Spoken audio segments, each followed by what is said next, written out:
Yeah. All right. And then how do you control what's being displayed and what? This.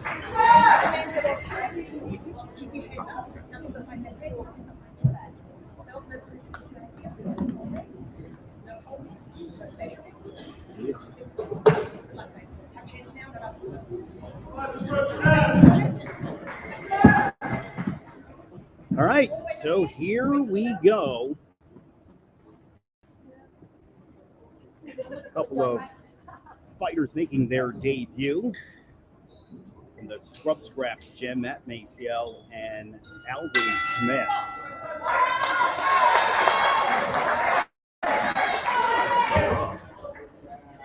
Big jabs to the face. Oh, trying to get a feel for each other right now.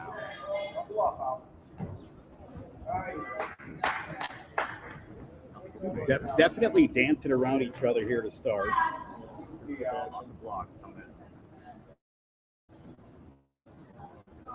See if they can see an opening over here. I've actually watched both of these guys at the gym. Alvin Smith is great hand speed on the speed bag. He and his younger sister, who's unfortunately not fighting today, they couldn't find her an opponent to match up with. Maciel touch him up, nice body work right there as well. Let's see how these two fighters duke it out. Going in on the offensive right here.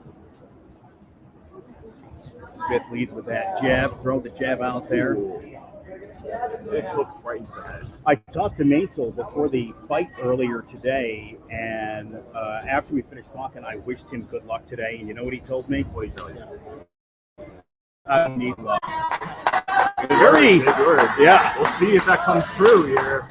He's thus far been kind of dominating the action. Back to neutral over here. The defense from Smith ducking out of the way of those punches. Definitely a feeling out phase here in round one. Maciel and Smith. Maciel in the red and is in the blue.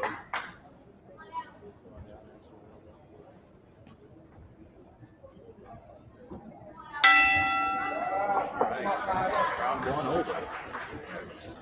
Good first round from these guys, Matt Maciel and Alvin Smith, both guys who work out of Scrub Scraps. And I thought it was a fun first round in our first event. My brother Tony working the corner of Alvin Smith along with Jared Jones. Just got his certification this week.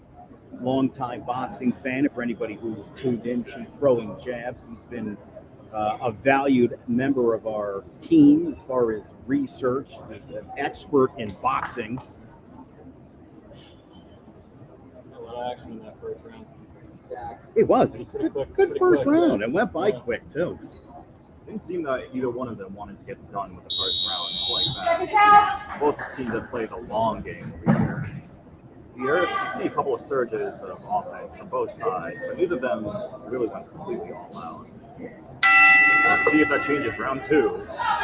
Here we go, round two. I give Maciel, I think a slight edge in round one. Probably gets that one 10-9. We'll see how the judges score it. Maciel's still working that left jab pretty well. Right, here he comes. Big offensive. Maciel trying to press the action a little bit. Big right from Smith doesn't land. And boy.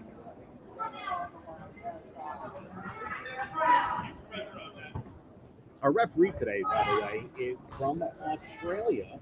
Really? Yeah, longtime soccer referee. She got into boxing because she needed something to do in the winter. That's what she told me. Yeah. So, boy, Maciel's been hitting that left seems to land every single time. I'd like to see a little more power behind it. Maciel's strategy doesn't seem to be throwing out haymakers just out of the blue. Only when he's looking for an opening, he seems to do. Here comes Smith getting real aggressive, leading with the combination left and right. Maciel comes back now. It was quite an exchange between Maisel and Smith. Maisel continues to try to press the action, but Smith, all kinds of great defense, good head movement.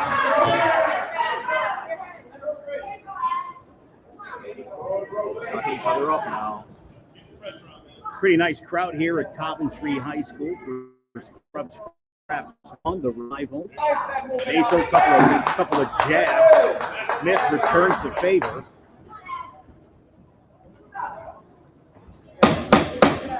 Really 10 seconds left here in the round. Nice right to the body from Maisel. Another left from Smith. Smith just working that left over and over again. Round 2 in the books. Another great round. I think Maisel is pressing the action just a little bit. I would say probably he's up here 2 rounds to none. But you never know. You never know. But that's kind of the way I'm seeing it right now. A couple of 132-pounders, both making their debut. Alvin Smith was telling me a couple of weeks ago, I had a great conversation with him. I told you his sister's also a boxer. And I was like, is boxing big in your family? And he said, no, it is now, but it wasn't previously. So cool that it's a family affair. We'll see if he gets to uphold and start a new generation of boxers within the family. Kick off towards round 3. Good choice for the first fight. They put this lineup card together.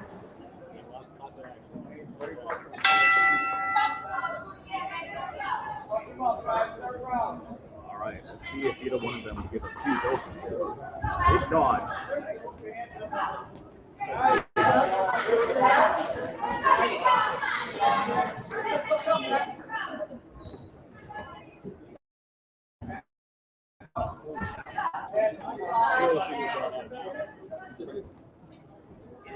So here we go, round 3.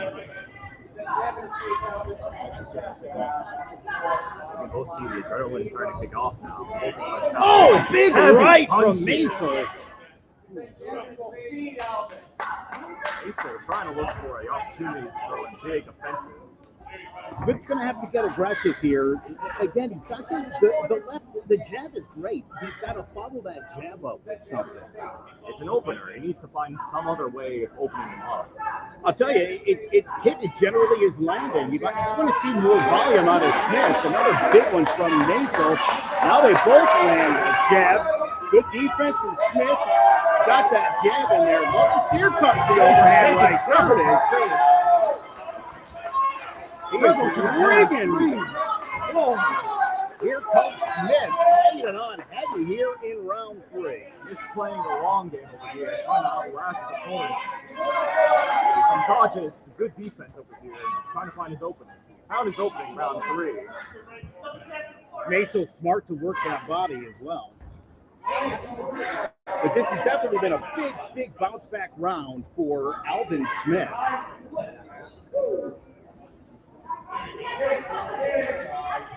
I hope, unless he's tired, he should really start really pressing the action. 10 seconds to go. The end of round 3, and these two are going on.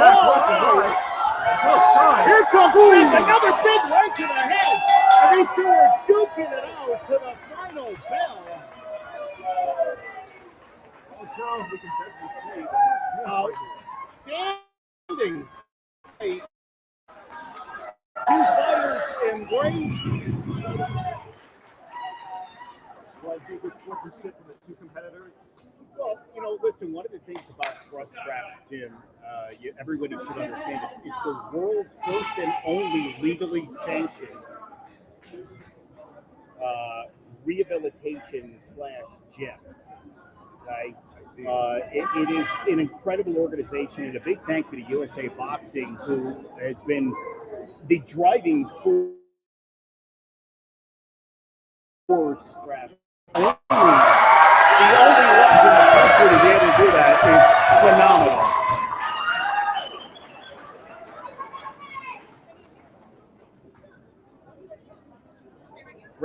Great first matchup between Matt Mason and Alvin Smith as we go to the judges' scorecard.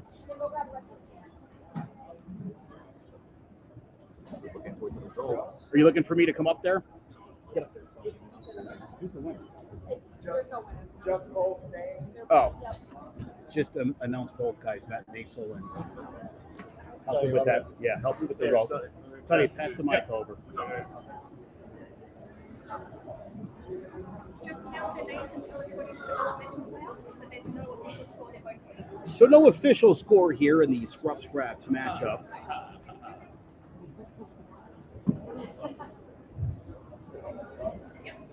All right, and up here we have Matt Masel and Al.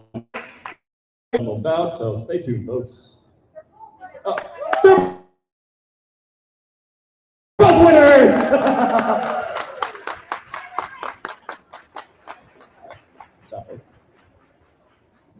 So an exciting first round, first matchup here of the day between Matt Masel and Alvin Smith. Both gentlemen head out of the ring will be checked by the ring doctor. What?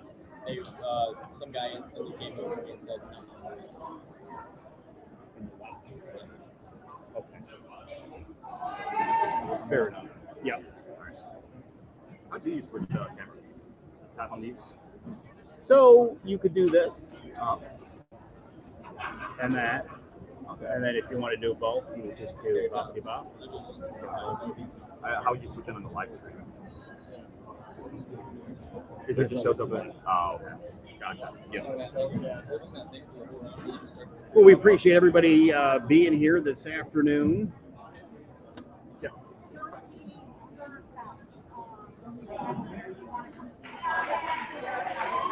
Again, a big thank you to Bidwell Tavern, Swiss Cleaners, to Eversource, Great Harvest Bread Company, Akron Electric, The Barnyard, Rock City Tattoo, CSC Services, Fox Hill School of Music, KeyBank, Cola Construction, Leo's Hot Dog Cars, and Highland Park Market.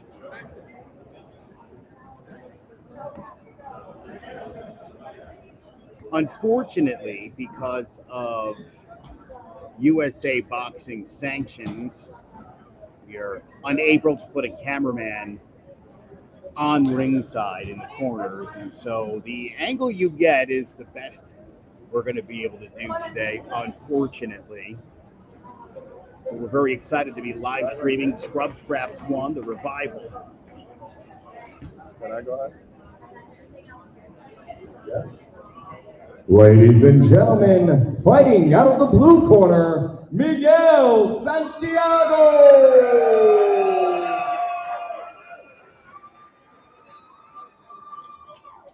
And also from Team Scrub Scraps, fighting out of the red corner, Wyatt Wendry.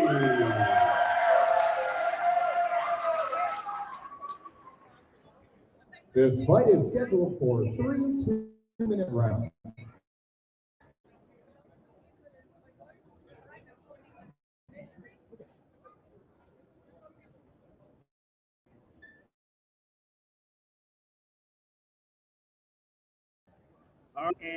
And Miguel Santiago.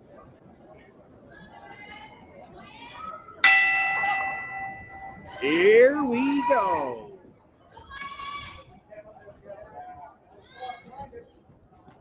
Ooh. These two gentlemen, both members of the Scrub Scraps Gym that opened this past February in Coventry. Wendry working that left pretty good, but boy, Santiago very aggressive here early on in the fight. Big right hand lands on Wendry. Santiago pressing the action, throwing the big right hand haymakers. Santiago not giving any openings over here. Pure offense. Gee. Wyatt really still trying to land that jab. There he gets one to the body, works one back. Level change, very impressive. Sneaks that jab through the guard. Santiago pressing the action. Very aggressive fighter. Just a big left hand just missed. See Santiago really controlling the space.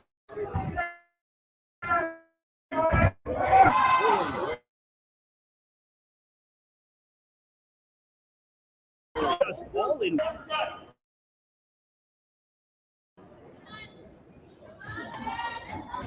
Another big right comes back with the left. Now Wintry with the 1-2.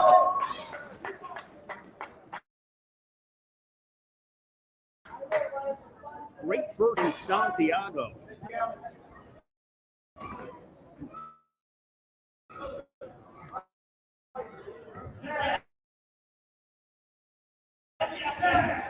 Seems to be teetering out a little bit here at the end. Second one, see if they really throw any last haymakers towards the end. And Santiago got off to a great start in that round. Wintry really brought it on. Almost halfway towards the end of the first round. We could see in that first round, we could see that Santiago really controlled all the space over there. He really made sure that he stayed towards the middle of the ring and really let his opponent out to the corners of the round. Make sure that he has all the space, showing that he's clearly the aggressor here. I love that. Fight in a phone booth kind of style.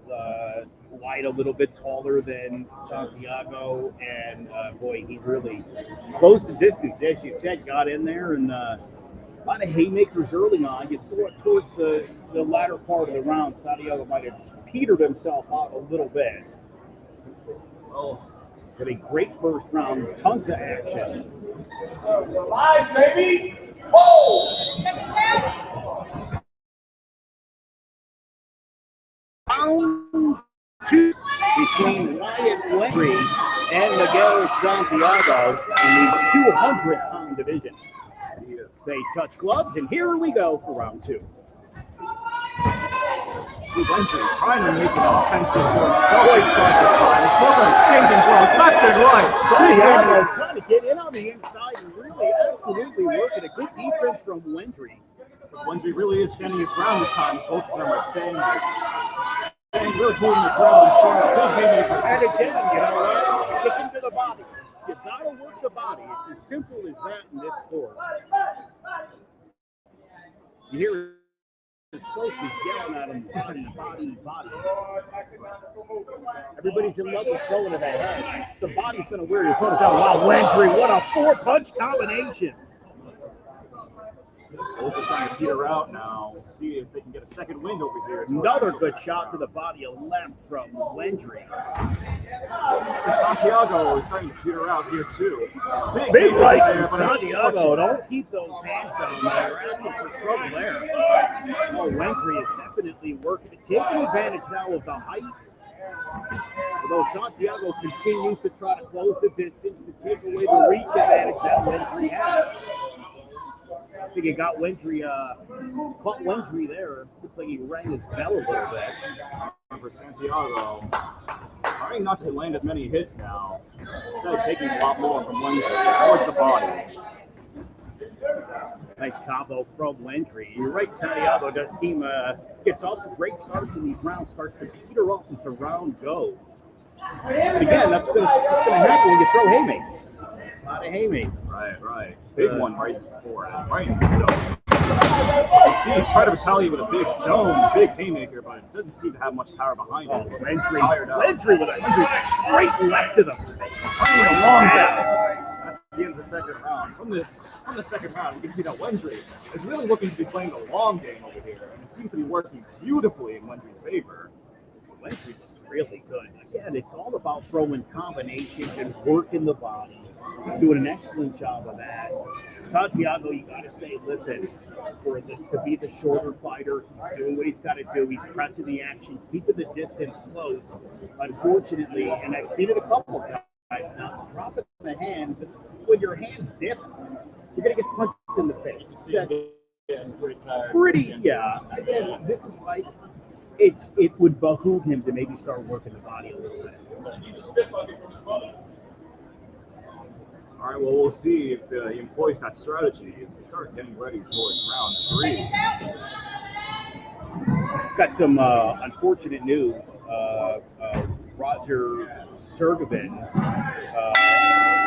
from Manchester ROC, his bout was canceled. His opponent suffered a ham cut just before the fight, so we are one less fight this afternoon, and everyone was looking forward to seeing Roger Sergevin. So we're all kind of bummed for that. It's going to be quite a matchup between those two gentlemen. Well, as we see from the start of round 3, Wendry really got his wind over here. Seems to be moving left and right, out of range from Santiago's punches. You see Santiago, every time he gets caught with that left, he's shaking his head like as if to say it doesn't hurt. He really is eating it up. Shaking off all these punches, but unfortunately, trying to see if he can retaliate one with a big haymaker here. Big haymaker seems to be Santiago's strategy over here. Wendry keeps on flying around him. Wendry continues to work that jab. Everything works off that jab. He throws the jab and he follows up almost every time. There is a double jab with an overhand right. And we can see is this complete reversal. From round 1, we see Santiago taking complete control of the ring, but round 3, it's the complete opposite. Yeah, Santiago, I hate to say it, Santiago, it seems extremely tired. Wendry, again, a double jab to the face. Just working that left. It's constantly landing. Another big right from Santiago.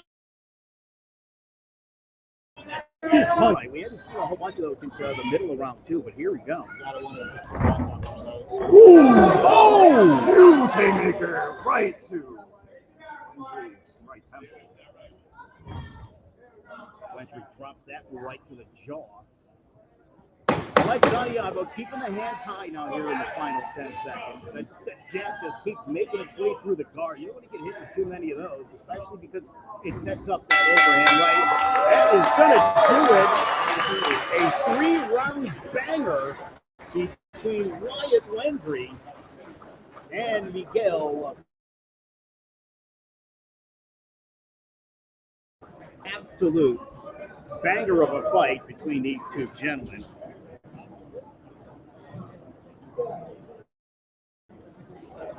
Great start to our afternoon. A couple of competitors going at it.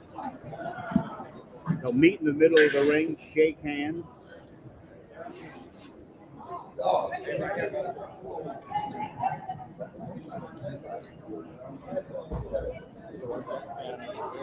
They've just brought a fan into the arena, and I'll tell you, just in a matter of time. All right, and in this developmental bout, Wyatt Wendry and Miguel Santiago. The winner is both of them!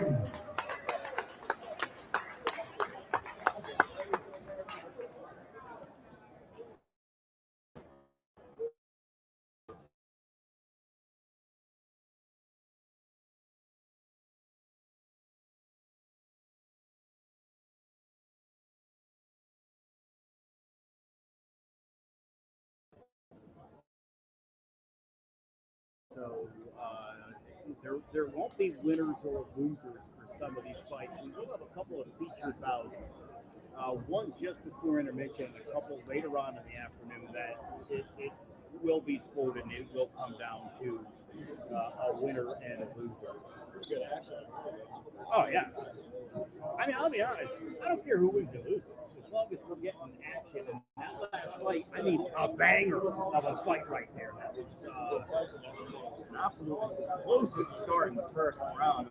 You see it started to peter out to a second, third. However, you can still see these fighters, these rappers, still having a lot of explosive power behind them. During scrubs, I'll tell you that much.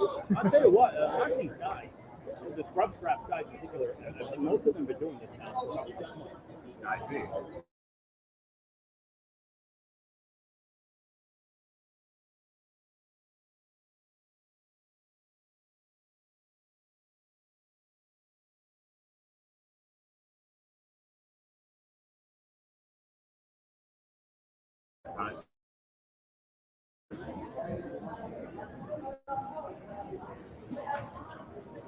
So as we prepare now, we will call. Yeah. Meaning and judging. Get ready here now for our third matchup of the afternoon.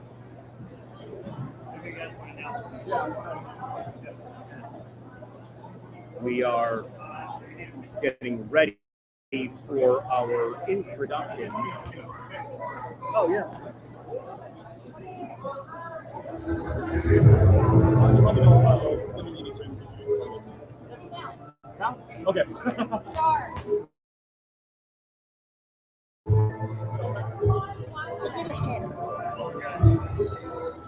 Go back to the days when I wasn't faded. I could have a goal up there like I actually made it. Now I set them too high, crazy, running out of patience. How do I get them to play me? Do I have to turn and become Vader? Nah, I don't rap for the money, the woman, the drugs. Put my heart in the pan and wear my gloves. Anyone will change if you don't show the love. Yeah. Man on a mission, passion is different, driving with tunnel vision. All that I see is part of the bigger picture. Woo! Yeah, look what you got. I'm the one that people are buying. Changing the flow, like where do I go? No one goes harder than me, a freak. You better watch out. Yeah.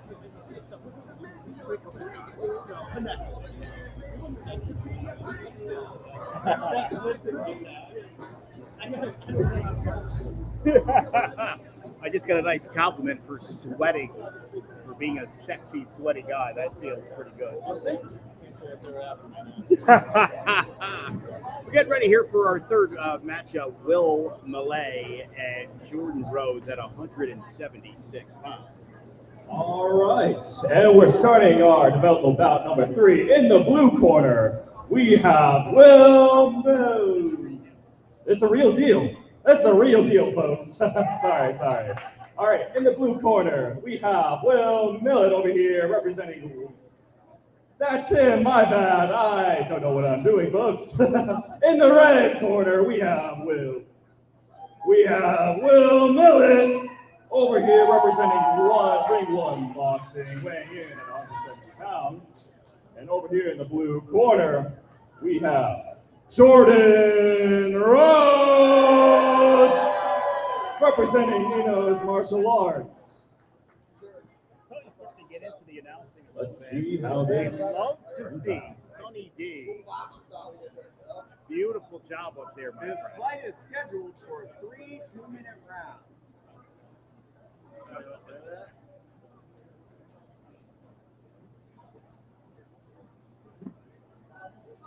So Millay and Rhodes fighting off here at 176 pounds. Yep.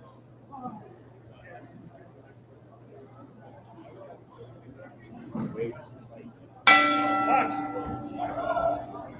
Yeah.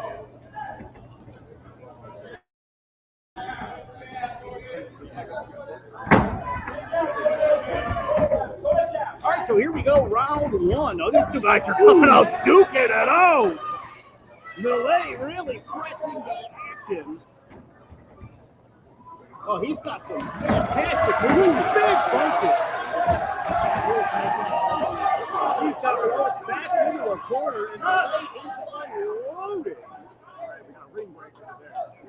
He's going to get him a standing 8 count as Millay will go to the corner. So our first one, the standing 8 count. Will Millay came out. I mean, that was a ferocious attack right there. Just like a rabid animal. With there. Rhodes get to take his breath again. Oh, Millay's immediately got him backed up into the corner. Mouthguard dropping out.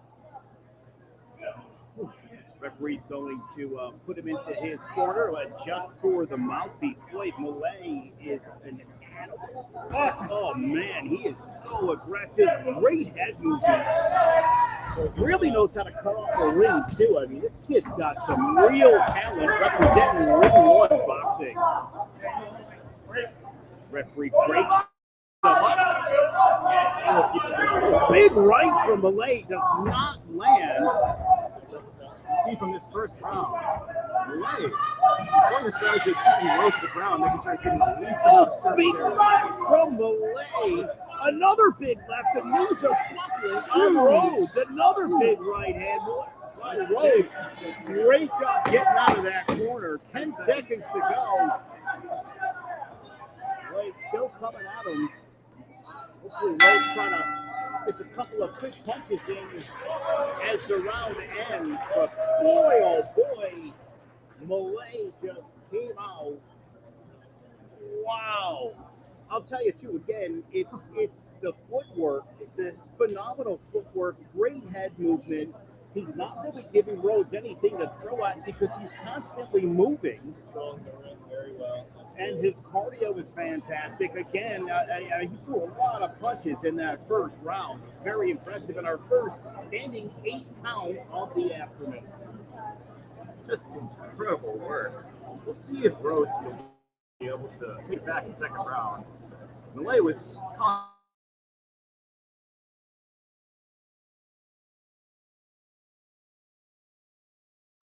round 2. Rhodes definitely is going to need to mount some sort of offense, and mostly dominated by Malay here in the first round. All right, yeah. So far, Rhodes circling. Oh, big right from Rhodes, but again, Malay Trading blows. vicious. Big offensive guard. Great combination of the body from Malay. Rhodes comes back to the left. Again, Malay closing the distance. And again, just an exceptional job of cutting off the ring. He's not really giving Rhodes anywhere to move. And when you do that, boy, you can certainly dictate a fight. At least we're seeing it coming in the second round. Rhodes having one more pep in the step, not being stuck in the corner. But Malay also laying into him, using the body. Oh, a great 1-2 combination, 4-5 in a row there from Rhodes. As I said, he needed to start mounting some offense, and he is absolutely bringing it. The action comes right here in front of us. Oh, big left from Malay. Straight to the temple. Big dog. Oh, great body shot from Rhodes, and a right and a left, 3 in a row from Rhodes. Back to the body, uppercut. Oh, he is ringing Malay's bell right now with these uppercuts from Rhodes. Rhodes is in the corner, but it seems like he's getting all the advantage over here. Malay seems to be kind of eating these things up, but my goodness, he is just eating shot after shot. Uppercuts from Rhodes here in round 2. Oh, boy. Oh, Right in the chin. This is exactly what Rhodes needed here in round 2 because, man, he was dominated in round 1. That uppercut has made it through the guard time and time again here in round 2. What a great bounce back round for Jordan Rhodes. My goodness. Thinking to myself after round 1, maybe a bit of a mismatch. But my God, Rhodes in round 2, 4 big uppercuts, left, right. Something changed when he got pep talk from his coach over there towards second round in intermission. We saw a lot more pep in his step. First round, he wasn't feeling himself. His step corner is like a trained animal, but as we saw from the second round, despite still being stuck in the corner. By the way, Will Malay from Ring 1 Boxing, I would expect that's a name that you could probably expect to hear again in the future. He is an exceptionally talented fighter. Doing an excellent job, like I said, cutting off the ring, great angles. He really knows what he's doing in that ring, but a great second round here for Jordan Rhodes. We go to our third and final 2-minute round. See if both fighters can keep up the momentum. Huge right click, but fortunately blocked by Rhodes. And feeling each other out right now for the third round. Trading fast, big blows right there. Aces over here. Oh, a big right from Malay. And more, I'm telling you, boy, those uppercuts from Rhodes are devastating. Oh, a big right from Malay and the left. He's got him working into the corner now. Malay still trying to corner Rhodes. Each of these corners rings. Each of the rings. I'd like to see Rhodes work the body more. Overhand right from Malay rocks Rhodes' world. That one hit directly right into his nose. And we're going to get our second standing 8 count of this matchup. Just when Rhodes seemed like things were going his way, Malay rang his bell with a big right. The referee gives him the standing 8 count. Oh, Joe, come on! And these two are going at it. A big left from Malay in the corner. He's, again, just really using his size to keep Rhodes in place and not unloading with the overhand right. Many blows to the sides of the temple. You can see if they'll start both approaching and trying to protect the fight. Oh, Rhodes is going to end this fight with a... Make you remember his name. What an absolutely phenomenal fight here between Jordan Rhodes and Will Malay. Oh, that was fantastic fighting right there from the two gentlemen. Love it. Absolutely love it. 3 bangers so far. A couple of standing 8 counts. Malay put on Jordan Rhodes, who, I'll say this, after that first round, boy, you got to give him so much credit the way he bounced back. Had a phenomenal second round, but again, I think Malay definitely was in command in round 3. Gotcha.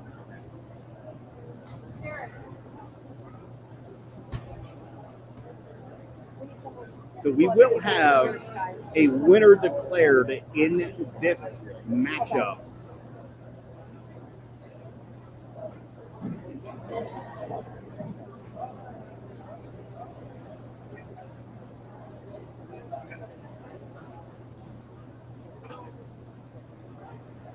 We appreciate everybody who is watching us live through Clovercrest Media or through Throwing Jabs. 15 scheduled fights.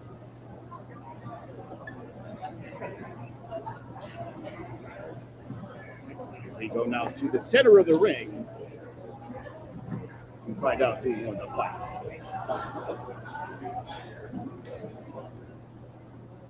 All right, and in this bout between Will Malay and Jordan Rhodes, with a unanimous vote, our winner is Will Malay!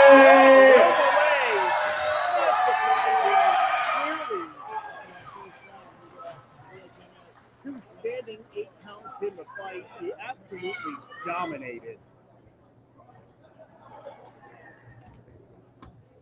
Ladies and gentlemen, just a quick reminder that Scrub Scraps, who is putting on today's event, is a 501c3 charity. And I understand there are some people a little unhappy with the price of concessions. Just understand that you are donating to a charity. We appreciate your time, we appreciate your efforts, and of course, we appreciate your support. I hate to have to chastise the crowd, but my understanding is some people don't want to pay for concessions. They felt it's a charity event at the end of the day. Of course. You know, listen, we'll talk here a little bit about Scrub Scraps. Oh my God, dude, Joel, pop up here for a minute. Joel Maxwell, who is Jared Jones' brother, we're live right now, my man. Oh, okay. Sorry, I didn't mean to interrupt. I don't listen. Hugs from behind when we're live are never a problem. It's only when I turn around it's you. But then it's you, and I'm like, oh, good. All right. 3 bangers of a fight so far. We've seen really fantastic action. So you think they're going to get hot dogs or not? The kind of stuff. I hope they're not leaving. I already bought 3 hot dogs. Yeah, I love that. Dude, you know, in 6 months' time, for Jericho to put on an event and to have these guys, I mean, you've been here since 2004 when Scrub Scraps was an illegal fight event. Yes. It's obviously all legal, sanctioned by USA Boxing. Did you ever envision when you guys were doing this in the backyard that this was going to turn into this? Absolutely not. Absolutely not. This is wild. It's wild to see how many kids come out. Listen, gyms, scrub scraps. It's evolved into something you just couldn't imagine. It's wild. It really is. It is so impressive. Yeah, I had a chance to get up to the gym a couple of times leading up to the fights here. Great group of kids. I mean, kids. There's certainly adults. Boxing for anyone who's interested in boxing, and who isn't interested in boxing? Who doesn't like every now and again to just tee off on something? Absolutely. You go up to a stoplight, Joe. There's a basketball game on your left and a street fight on your right. Which one are you watching? Which one are you watching? I thought you were going to say which one are you going to jump in on. I was going to say probably the basketball. Which one am I watching? Certainly the fight. Certainly the fight. Yes. Absolutely. I've never stopped to watch a game of pickup basketball in my life. Never. Somebody does that. I'll stop to watch a fight. Yes, sir. This is beginning an amateur boxing competition at its absolute best. Again, Scrub Scraps, if you don't know the story, visit scrubscraps.org. This has been such an amazing journey. And last year, 2022, with the help of the USA Boxing, Jared Jones was able to get this organization legally sanctioned through the state of Connecticut with USA Boxing support. It is the only beginner and amateur boxing gym in the country. They also provide rehab. I met a girl a couple of weeks ago, 15 years old. Conventional therapy has never been her thing. The idea of teeing off and punching things seemed like such a great idea to her. And she was just telling us on our last episode of Throwing Jabs how much she enjoys after a match to just sort of unload her feelings to Jared and the people in her corner. If you got someone who's struggling in their life with addiction or with weight or kids who are being bullied, 1155 Main Street in Coventry, Connecticut, Scrub Scraps. Again, a big thank you to our sponsors, Bidwell Tavern, Swiss Cleaners, Eversource, Great Harvest Bread Company, Akron Electric, The Barnyard, Rock City Tattoo, CSC Services, Fox Hill School of Music, KeyBank, Cola Construction, Leo's Hot Dog Cart, and Highland Park Market. We are getting ready now here for our fourth fight of the afternoon. All right, so we start on this next round in the red corner, weighing in at 165 pounds, representing Montalavo's Boxing, we have Jose Ruiz.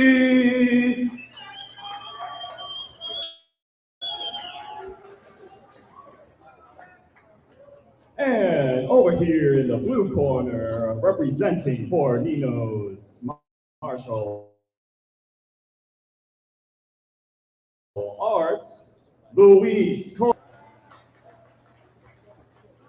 This round there will be 3 rounds, each dedicated to 2 minutes this round. Thank you.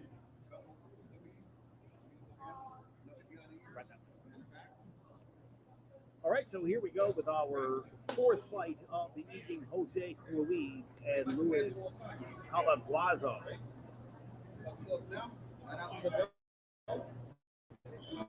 Martial arts versus Montalvo's boxing here. A matchup in the 165-pound weight division.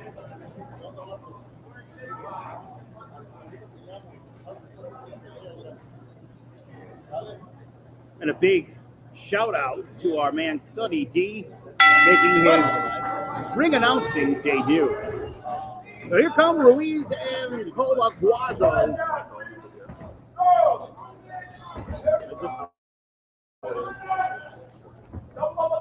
Another high intensity fight here.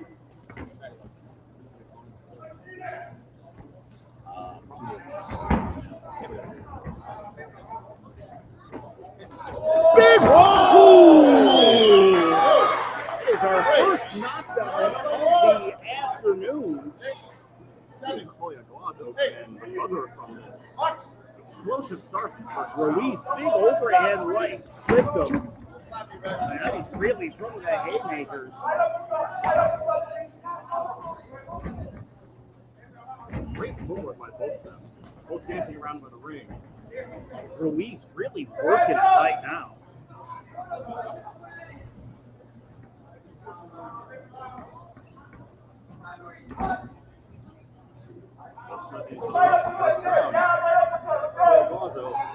Great job covering. Might even have been a little bit of a slip. Although, again, Ruiz rocking his world. I take that back. He buckled it. We're going to get a standing 8 count. It's not the start to the fight Calaguazo was looking for. We'll see if he employs long-term strategies over these 2-minute 3 rounds. Big left from Ruiz. Calaguazo doing a good job of defense. Sinking under these big hooks coming on board. If I'm Calaguazo, I'm going to keep my hands a little bit out. He's got time and time again in the head. 2 of those punches rang his bell. One dropped him, one got him a standing 8 count. Big round for Ruiz, and he ends it with a bang. Absolutely exciting first round action. Tough start for Koyaguazo. You saw towards the second half of that round, he was starting to protect his head with both his gloves protecting his temples. You saw Ruiz took advantage of that. He started hitting it more towards the sides, towards the body. Ruiz is an exceptionally talented boxer. It seems mostly he hit the open spots. Did a really nice job of level changing, going high, then coming down to the body. Absolutely capitalizing on very smart fighter. Look at the crowd's going nuts over here. A lot of people like they want to jump into the ring. So. Go, coach. All right, well, as we start to approach round 2, we'll see if Koyaguazo can change a game plan. Should we come back from this? As we start off, a little unhappy that the corners were a little slow to get out on time. Sent both fighters to the corner. I understand. Before clearing the trainers out of the ring. Koyaguazo's coach staying in for a little longer than he should have. Oh, big right from Calaguazo. Koyaguazo doing a great job of trying to keep his defense. However, Ruiz with an unsurmountable offense coming big back. left from Ruiz misses. Yeah, Calaguazo definitely coming out and knows he needs to mount some offense here in the second round after a rough first round. Joe, I don't know if you noticed, but fighters who have been starting off with great first rounds, while the fighter on the receiving end has been getting their wins back. These explosive starts, they seem to heavy influence on the judging position. They should be around the winner of these fights. You know, it's important in boxing. A lot of guys like to come out, throw haymakers, and you throw your cardio in the first minute of the round, and then you got to finish the round, you know? But Calaguazo, I'll tell you, after a tough first round, he's definitely going to be feeling better about round 2.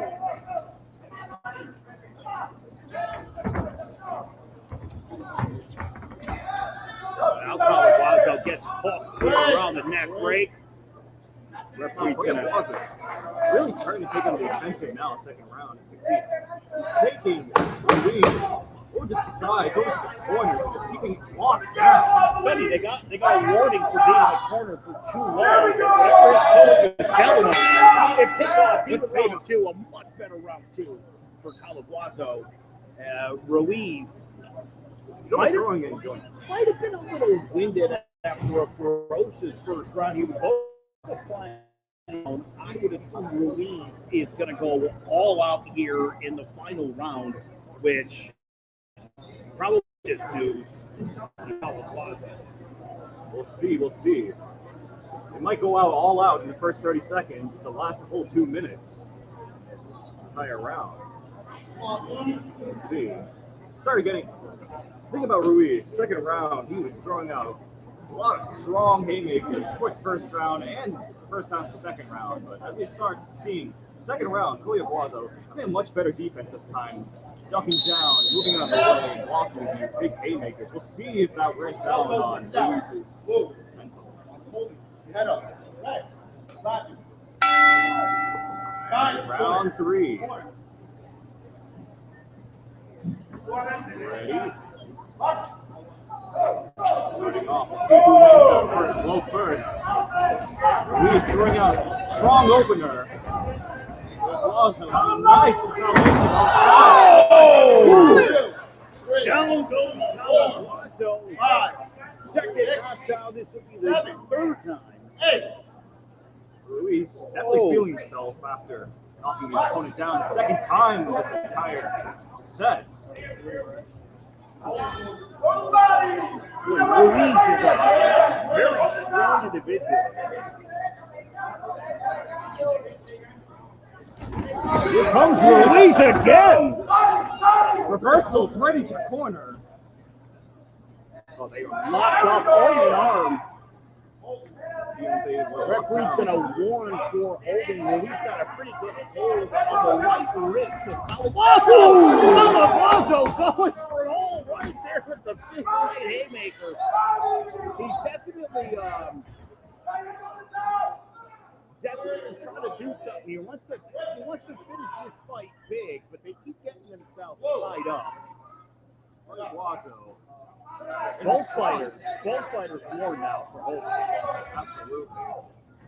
Seems Koyaguazo's main line of stopping the main offense. Big right from Koyaguazo.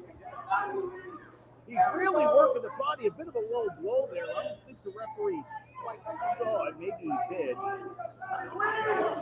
Again, he's going to warn them for the holding. These two, there wasn't much holding early on, but it's turned into a big left from Koyaguazo. Right into the mouth. Look at the shot. Ruiz literally turns Koyaguazo to dominate the action there. Big left from Ruiz. 3 seconds.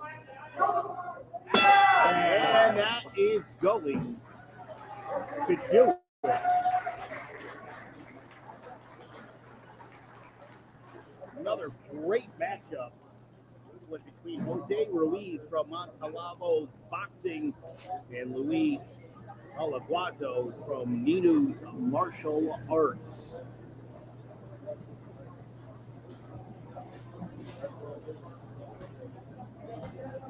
Great action so far this afternoon.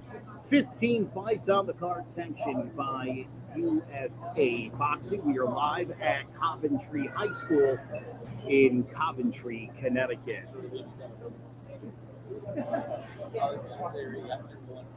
We are awaiting a decision. You got the decision? Beautiful.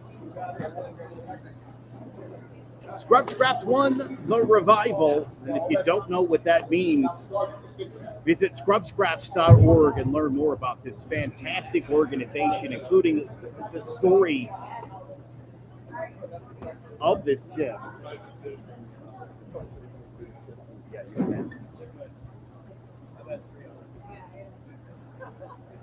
All right, and the results of this bout between Jose Ruiz and Luis Koyaguazo. Our winner is Jose Ruiz. Who dropped Koyaguazo twice in the fight and got a standing 8 count when he backed him up into a corner, is the winner of this fight.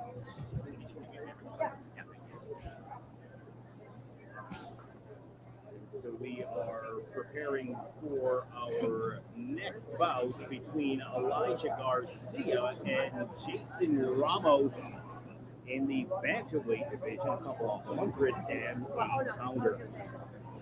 Scrub Scrap's purpose is to promote mental health development through the sport of boxing, provide a recovery base for struggling individuals, and make the sport of boxing safer, more available, and more appealing by developing a beginner's ear. Scrub Scraps is the world's first and only treatment-based alternative boxing program.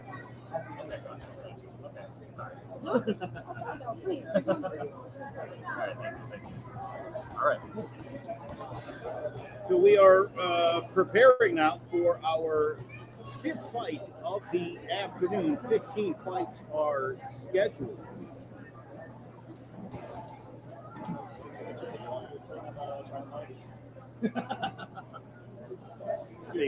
Fantastic day here Yeah, but I mean, in Coventry, Connecticut. Absolutely gorgeous. Got a pretty lively crowd here.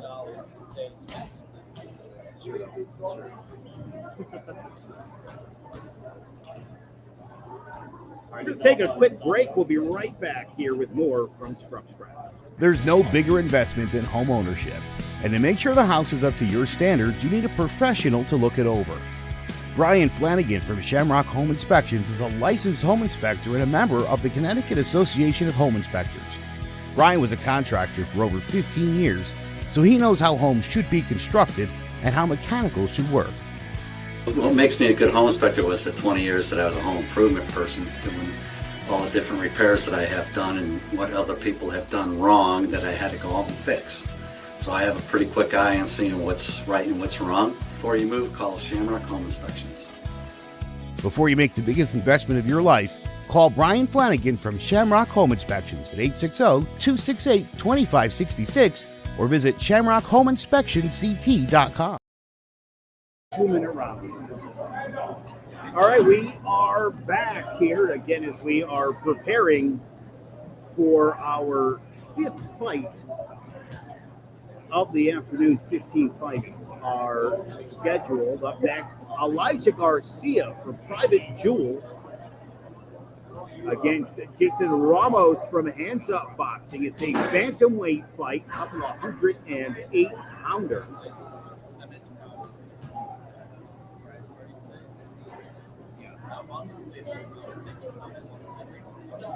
Jason Ramos making his debut. Elijah Garcia is 1-0.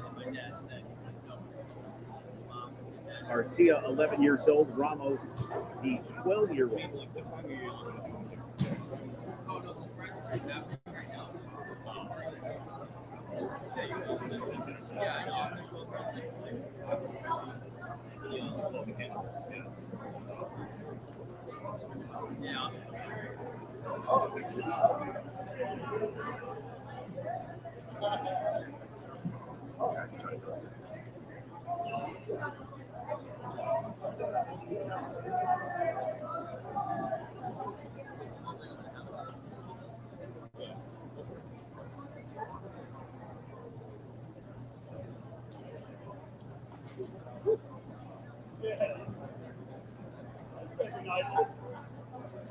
Been a fun afternoon filled with excitement so far. I mean, absolutely. To be honest, when I came to this event, I didn't expect to be seeing such explosive bouts between both fighters. Every fight that we've seen so far. Oh, dude, it has been banger after banger. My favorite kind of fights, all action fights so far, which we absolutely love. Yes, sir. Yes, sir.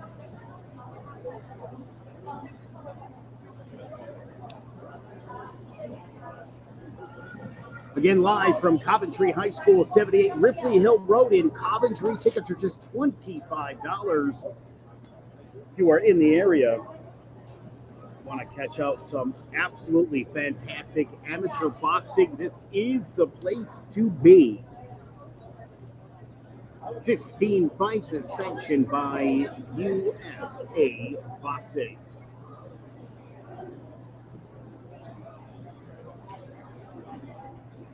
Here we go as these guys are preparing for our fifth matchup of the day. How you not gonna love this? Two scrappy little kids.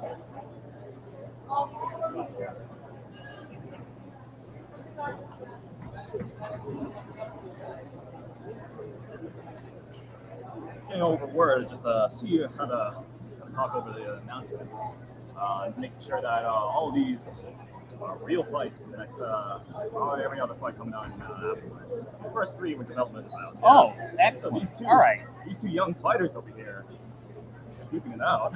Yeah. Again, Ramos making his debut. Garcia comes into the fight 1-0.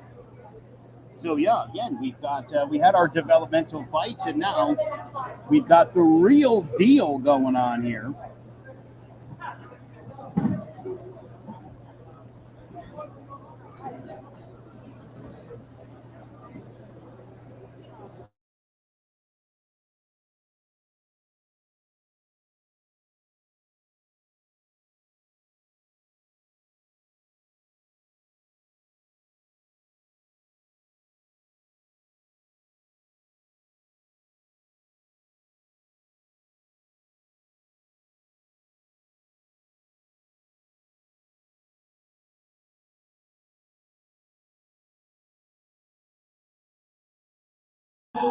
Representing Hands Up Boxing. This will be 3 rounds of 1-minute fights. Thank you.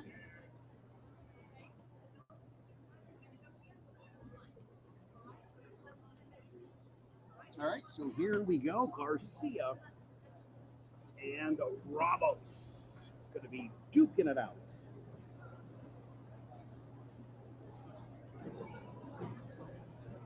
It has thus far been an action-packed afternoon.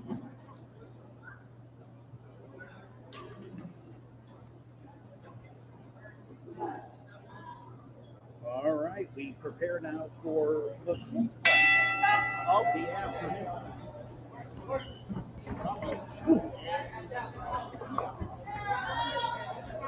Both young fighters immediately Yeah, straight into the action. You kind of thought maybe a couple of 11 and 12-year-old, maybe a little more timid, but boy, these two coming right out, keeping up with the action. All the fights they've seen before, and these two were like, yeah, I guess we got to come out there and light them up. That's true. I saw both fighters just going around the ring, just getting ready, pumping themselves up after seeing the explosiveness of the previous rounds. Both trying to employ some of the same strategies. Oh my goodness, Garcia! Absolutely! Garcia swinging big time, a big run. Oh, a full-time separate roll there. Jeez, coming to the head. Garcia is, I'll tell you what, though, Ramos. Woo! I give Ramos a lot of credit. Ramos didn't stop throwing that entire round despite eating punch after punch after punch. That's true, he held his ground spectacularly. However, my goodness, Garcia, for 15 seconds straight, complete offensive, just left, right. Elijah Garcia, boy, he came out of there like a barn burner, absolutely lighting them up. Great footwork too, by the way. Which you love to see in a young boxer, the fundamentals. Make sure you're doing it. Especially if you look at it, people want to have a career in boxing, which a lot of these young amateurs are. This is where it all starts. So, thus far, we've seen great technique from most of these fighters. And again, it's so important in this sport when you're young and you're learning and you're an amateur. You want to be great at this sport. Always got to be working. I agree with you, Joe. Head off of round 2, both having explosive starts, both aiming directly. Big left! Right directly into the temples. Garcia and Ramos coming hard after one another. Both complete offense. Applying some defense here and there. Neither one of them. As Garcia can come out on top towards first half, second round. A big laugh there from Garcia.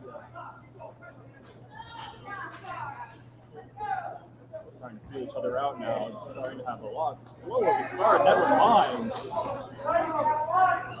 Oh, big left from Garcia. Ramos comes back with a couple of uppercuts, and Garcia responds with a counter left. 10 seconds left. Another big left from Ramos. Oh my goodness, now Garcia teeing off. Couple of big overhand right and the left as the round comes to a conclusion. I must say, having it being 1 minute rounds is really coming out to Garcia's favor. Garcia seems to be getting winded towards the second half of the second round. However, it being 1 minute seems to work out his favor as he continues to just throw. Sure, yeah. I mean, right, a 1 minute run kind of come out guns blazing. You don't have to worry about the rest of the round. A very smart strategy, well employed on his part.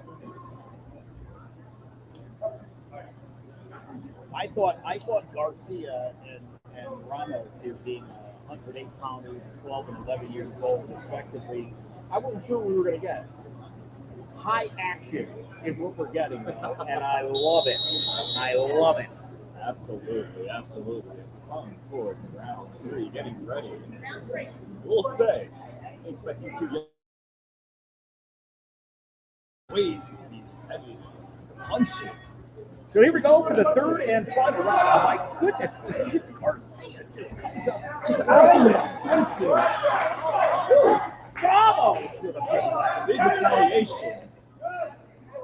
Ooh, good head movement from Ramos. Barely scraping his nose. Caught him with a left jab. Ooh, big left from Ramos. Garcia teeing off. Ooh, big right from Garcia. Big left from Ramos. These guys going hard here, about 30 seconds left in the final round. Another big left from Garcia and Ramos. Ramos now working the body, goes a big right, goes a left. These two are just going to stand in the middle of the ring here. Still get out to the final bell. Another absolute banger of a fight. Elijah Garcia and Jason Ramos, 3 rounds. These guys going longer? No, they're tied. They're taking off the clock. So that is going to do it. And Sonny D will let us know the judge's decision in a couple of minutes.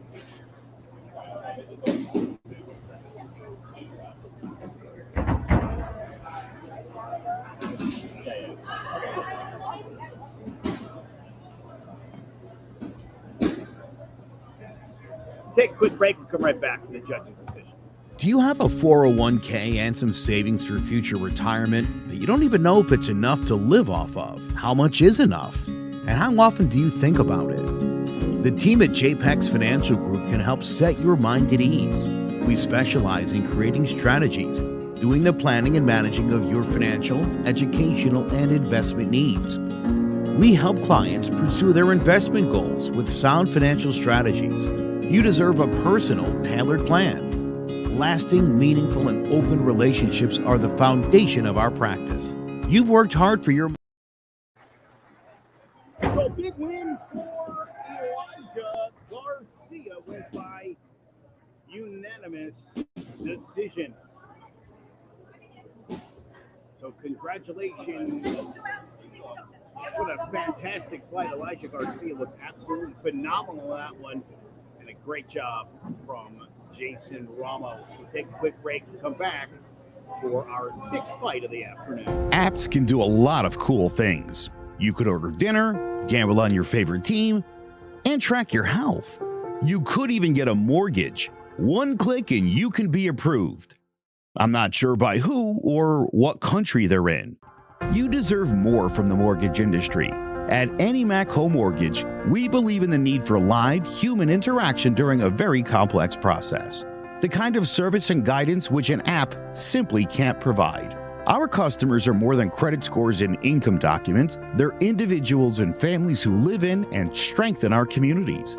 Their story is our story, and that story begins in a home. Chris Sawyer is an expert on providing superior customer service and in meeting the mortgage needs of current and future home buyers. With over 18 years of experience in the industry, Chris is able to help customers migrate through the home buying and home financing process by using his wealth of knowledge as a well-qualified mortgage professional.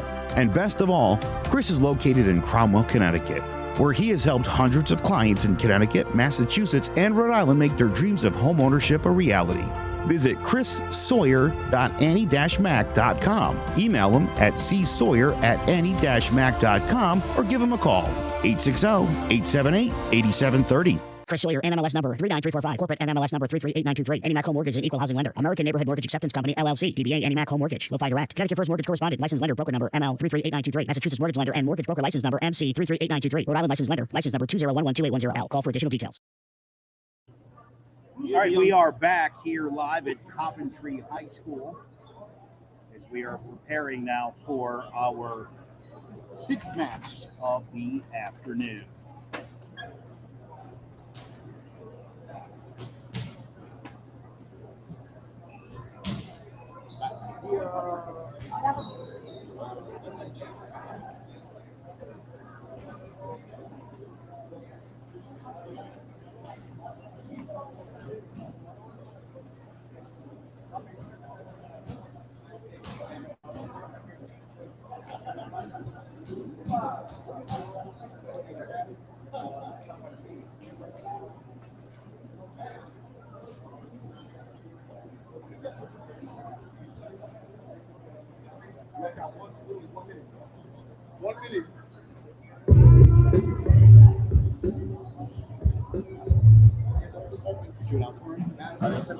Okay.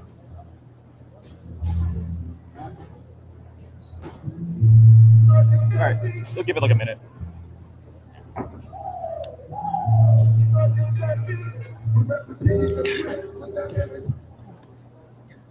right, Jerry. Look. Oh, okay, well, not the active camera.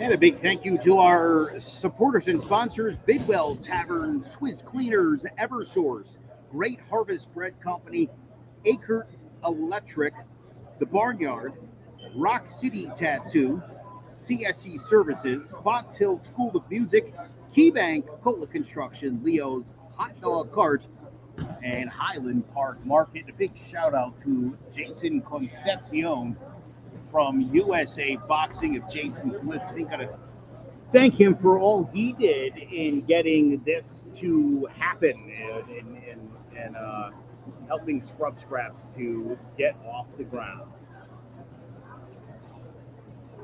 All right, as we get in, getting ready for our next bout, over here in red corner, representing Hands Up Boxing, we have Matt Tarzia, weighing in at 165 pounds. And over here in blue corner, representing Stanford Boxing, Joe Veloz. This bout will last 3 rounds and 3 minutes for each round. 2. Sorry, my bad. It says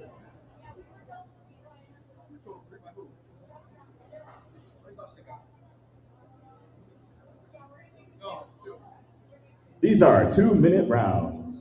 3 rounds in 2 minutes.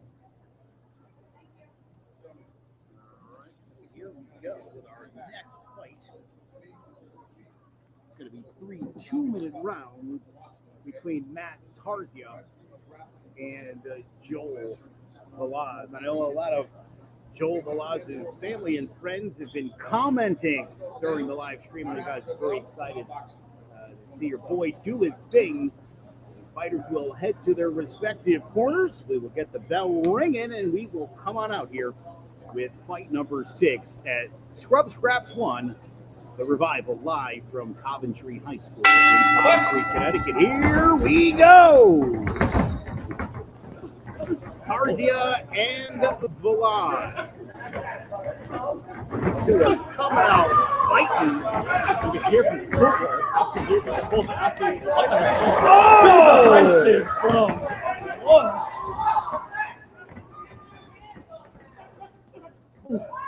You can hear from both a great start from Stanford Boxing. Putting everything into it. Tarzia representing hands-up boxing. We've seen a few of those big left right.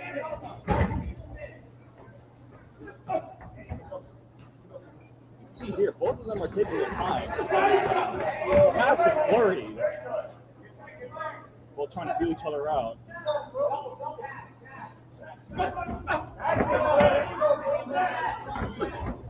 Close. Being one on the offensive, starting out with the Sunny, on our live stream, a lot of Joel Velaz's family and friends commenting and looking to see when he would be coming out here to fight. So we expect big things from Velaz, who is helping carry the live stream. Oh! Tarzia getting back the offensive. All of them pretty flurries left and right. I'll tell you right there, Velaz, if he would have thrown it up a second ago, he probably would have knocked Tarzia out of the ring. He ducked his head right into what easily could have been a big uppercut. And as we can see here, both fighters are playing absolutely great footwork. They're both playing light on their feet. Seconds to go in round one. See how they'll finish off round one. As he working the body a little bit. Oh, Velaz gonna get touched up here in the last 4 or 5 seconds of the round. A pretty good round all in all for Velaz. I must say, Joe, the past couple of rounds now, we've seen absolutely explosive starts from the red corner. But this time, it seems that both fighters this time seem very, very evenly matched. I would say a little bit leaning towards Velaz's inside, a little bit more favorably. However, definitely a lot more, definitely a different result compared to the first couple of rounds we've seen so far. We'll see if there's a big major change up in their strategy as we come into second round. I would think Velaz probably gets the judges go through round one. It seemed like he had a slightly better fight in round one. Tarzia and Velaz. And here we go. Tarzia's rubbing some laps. Both opening up with a very strong start.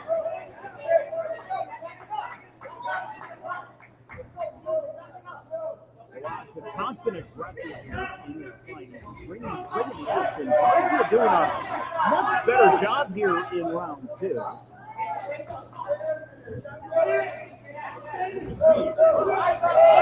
Oh, Velaz just took a big left uppercut. Don't want to drop those hands.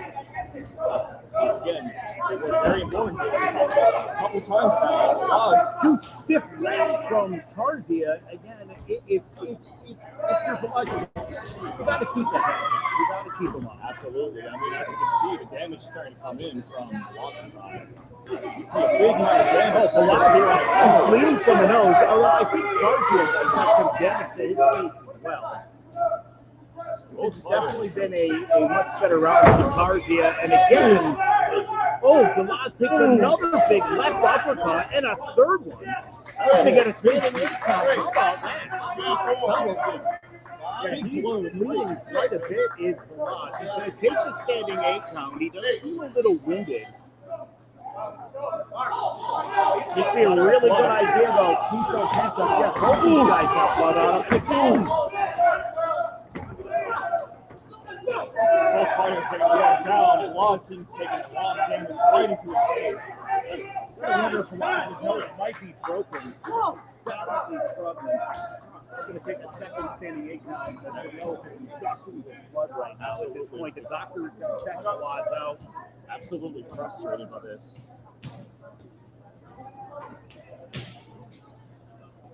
Ooh. absolute offensive coming out from her. See, Tarzia, boy, after a rough first round, really doing great work. Unfortunately for Velaz, that it's keeping dropping his hands a lot, and it's allowing Tarzia to absolutely tag him. Right, and what was a pretty solid first round for Velaz. Unfortunately, we starting to see his might defense well really see hard, yeah. the doctor's stoppage.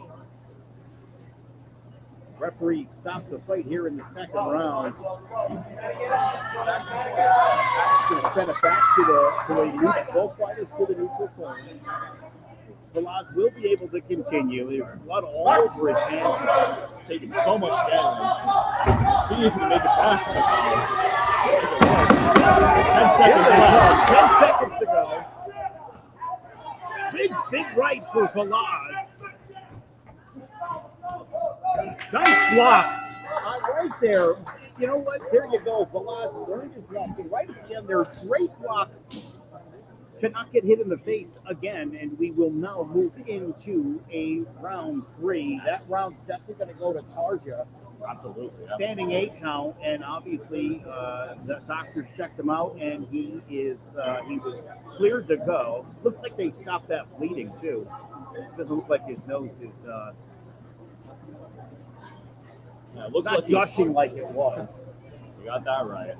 You see, after that stoppage from the doctor, we can see that taking a moment to calm down, take a moment to reassess the situation. We saw he was adjusted and keeping his hands up and trying to block all these blows coming directly, not just for his temple, but directly into his nose. Head over to round 3. You know what? Velaz is a very talented fighter. He's got to understand that. It doesn't matter who your opponent is. You've got to keep your hands up. There's no reason to drop your hands in a boxing ring, and he found out the hard way. That was a good lesson for Velaz here. As this is anybody's fight here. Whoever takes round 3. Oh, big one from Velaz! Oh, and a big right from Velaz! 2 big direct boy, hits. he is fired up here in the 3rd round. Velaz clearly not happy about second round, showing it to Tarzia. Third Listen, round. not a great last round from Velaz. He comes out. They talked to him in the corner. They calmed him down. He has come out. He is ferocious. Again, Tarzia with that left hand's going to make its way right. It's right in line with Velaz's face, and every time he throws that left from the back foot, it's landing, and that's what's doing all the damage to Velaz's nose. You're right. He's the 3rd round. We mentioned that he had his hands up towards the end of the second round. 3rd round just seems to keep him low, unfortunately. Now, you'll also notice Velaz's mouth is open here a little bit. He's struggling to breathe because of the nose. His nose is very well either broken or clogged from all the blood. But this is going to be a problem now. Let's see if he can finish this thing strong.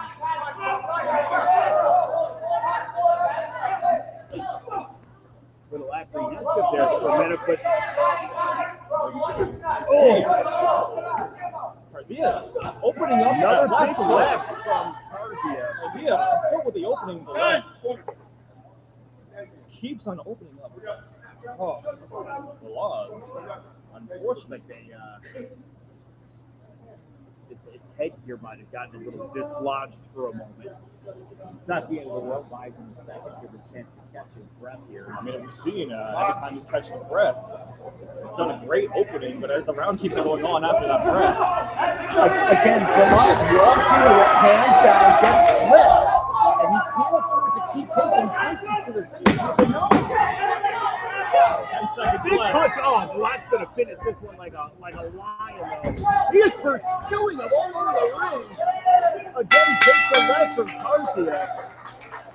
I think Velaz will take a lot out of this fight. I'm sure he doesn't have a lot of experience against left-handed fighters.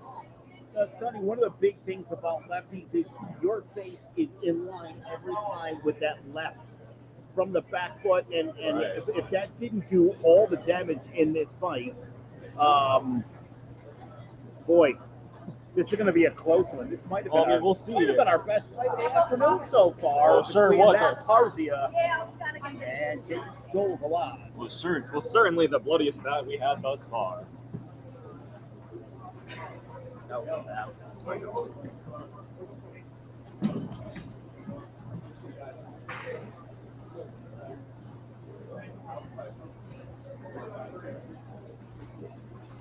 Thank you so much for tuning in to today's broadcast. We are live from Coventry High School.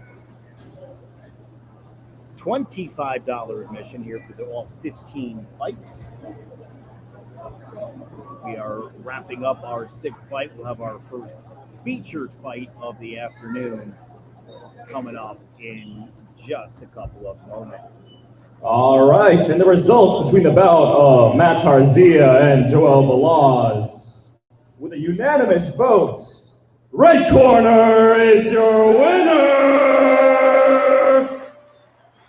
Matt Tarzia takes the victory. An impressive fight between these two gentlemen. I thought Balaz would have pulled it out. Tarzia is declared the winner, representing Hands Up Boxing. Both fighters head out of the ring, checked by the doctor.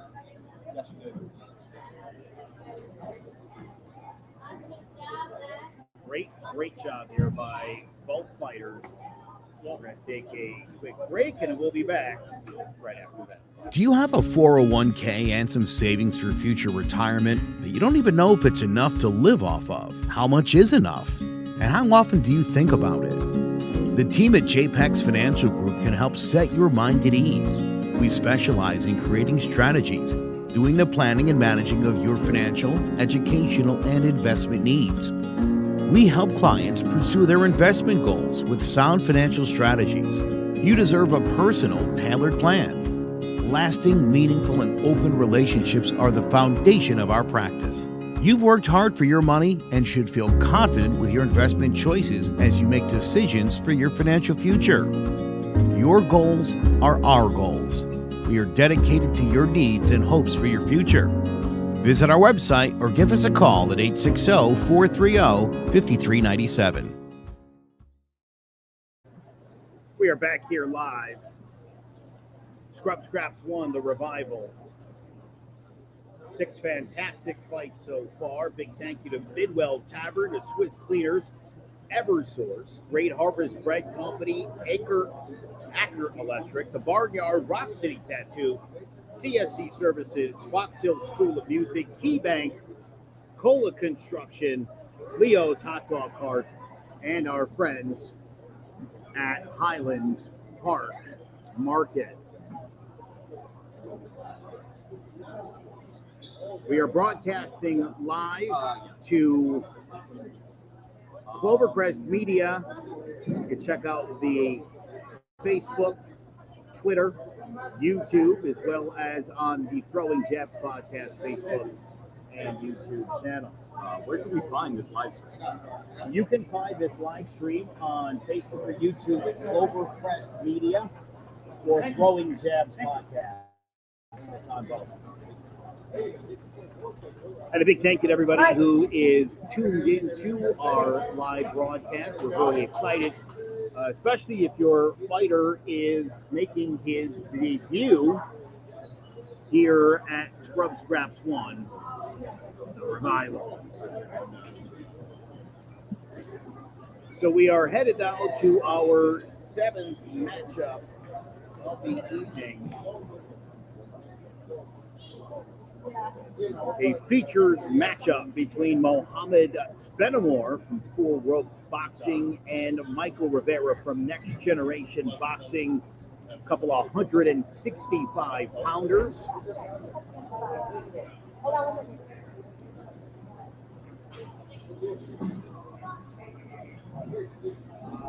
Benamor came in with a service dog earlier. I don't know if it was, I can't imagine it was his dog. Beautiful animal, whatever it was. But Benamor was actually holding court in the parking lot about 2 hours ago. A bunch of fans came in and we're talking about it. He was all jazzed up. This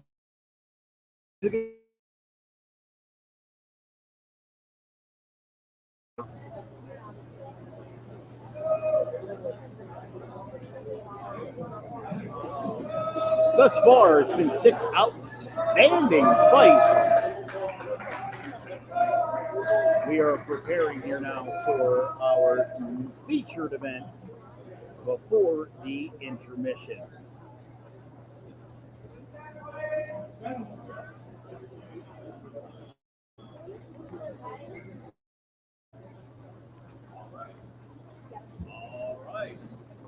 And as we get started with the 7th bout, over here in the red corner, representing 4 Ropes Boxing, Mohammed Benamor.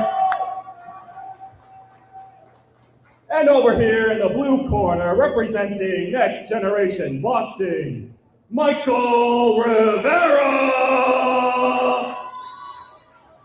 Sonny D really getting into the... This is an elite male boxing class, 3 minutes, 3 rounds. So 3 minute, 3 rounds. Benamor and Rivera.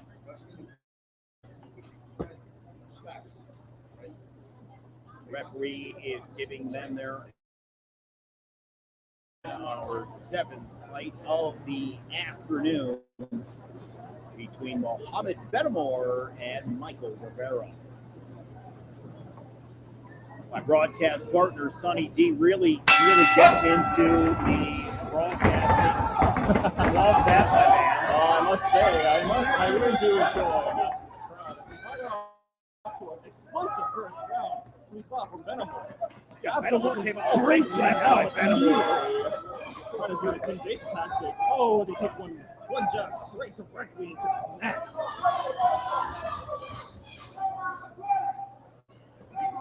Fighters throwing out haymaker. Both guys here in the southpaw stance and high action fight so far between Benamor and Rivera. Oh! Rivera comes out with an explosive retaliation there.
All right, and sorry about that, folks. Technical difficulties.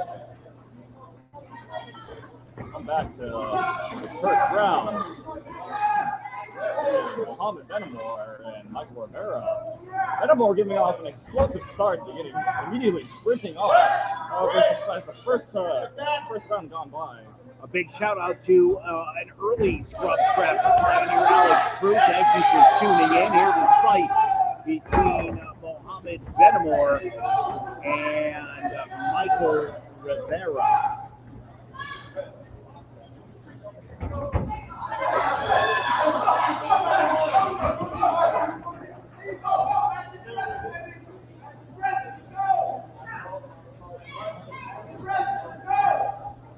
Benamor with the combination there, the 1-2 action.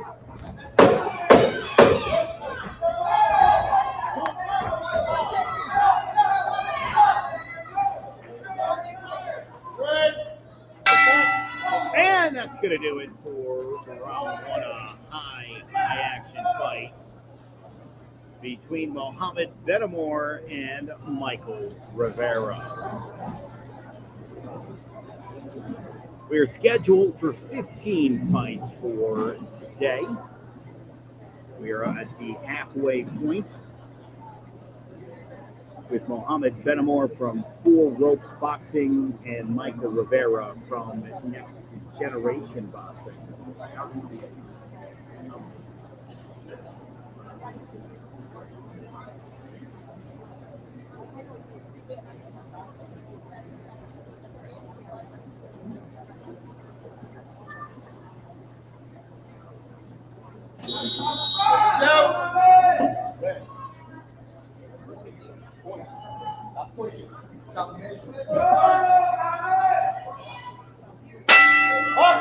And here we go.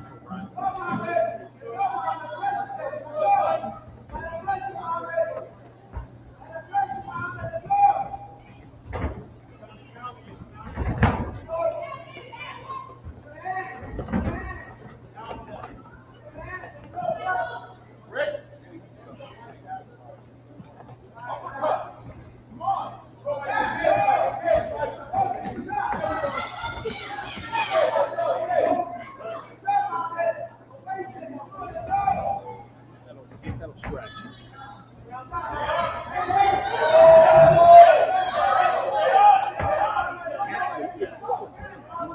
We can move this way. All right, sure.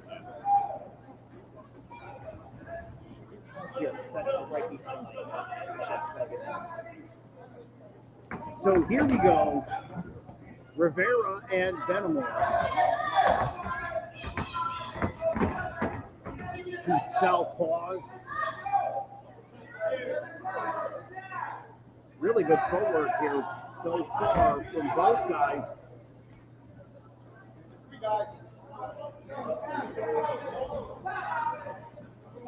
Always love a couple of southpaws going at it. This guy's two fighting in close, using the body. Referee just said something about the clutching. He's not going to be a big fan of that.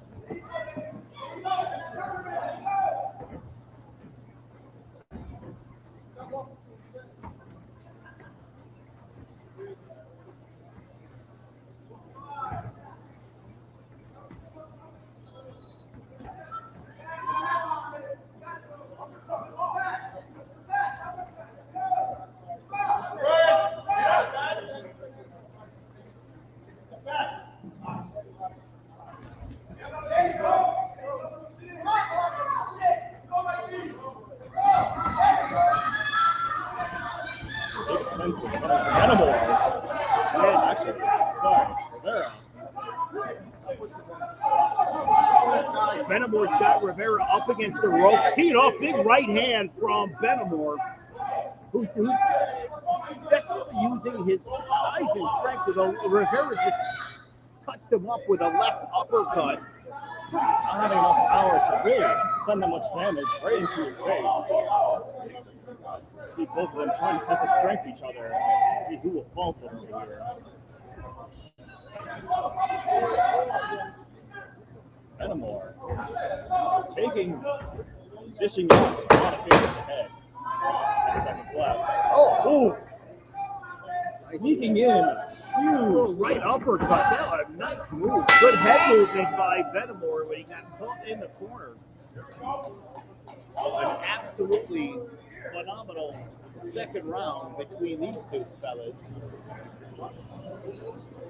We head towards third round, followed by an intermission. I didn't even know it was Yeah, just put that up. That's awesome. Yeah.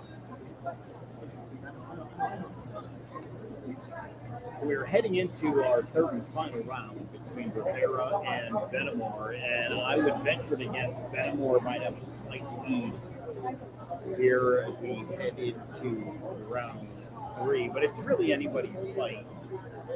We saw it from the past couple of bouts.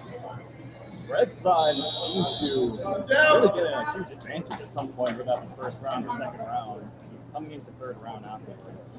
However, this one seems to be a lot more even between the two. Head towards final round and see who can edge it out on top. Both fighters laying around the ring, feeling each other out. No big kick connected to either side yet.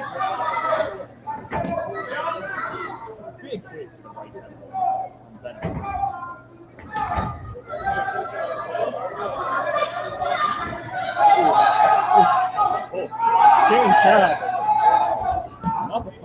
Oh, right to the body from Benmore. Another right to the body. He's really got. He's got Rivera against the ropes here, and he absolutely is controlling the body. I'm waiting for the ref to say something. This referee is not very forgiving when it comes to the does not like that at all. I agree. Rivera keeping the high guard. Benmore's got his hands low, and if I'm Rivera, I'm going to try to exploit that with a few here towards the end of this fight. It looks like Rivera is trying to throw the counter blow. Not so much trying to make the first move, but always receiving the first jab. And again, that's why it's important. Keep the high guard, block the punch, and make sure you're throwing the counters. And with Benmore's hands down here, for most of this final round, he's kind of inviting a good counter punch from Rivera. I mean, just look at this absolute wall. Oh! A big right, then a left to the body from Rivera, who's working Benmore here in this final round. As I mentioned, Benmore keeps the hands low, and he's paying the price. I mean, in the third round, he's still sitting strong, Rivera.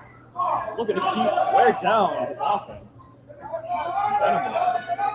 Benmore teeing off a little bit. Oh, a right and then a left to the body from a mouthpiece falling out. Neutral corners. Got to head to the neutral. So Rivera's mouth guard drops. Rivera having a great third round here. Really a big bounce back from him. See how he finishes around. Benmore working the body. Big right. A left. Sneaks the left in. Does Rivera. Direct wings beforehand. From both sides. A lot of uppercuts here from Rivera late. And most of them getting through. Now, that's about 5, 6, 7 in a row from Benmore, who's kind of holding the end. I'm surprised he hasn't gotten a warning yet for doing it. He's surprised considering how much the ref despises these holdings. Boy, these two guys really, both very strong guys and really using their strength beyond just the punching, working each other over. Benmore's hands do not stop. Benmore's hands seem to always be going. And kudos to Rivera. A great third round for Michael Rivera. I think Mohamed Benmore might have eked out the decision. We will find out in just a moment.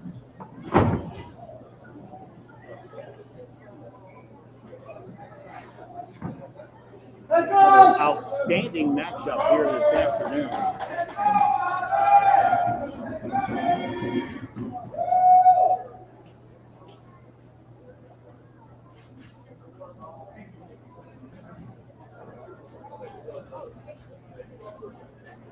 Thus far, just great action. Lots of fantastic fights. Mohamed Benmore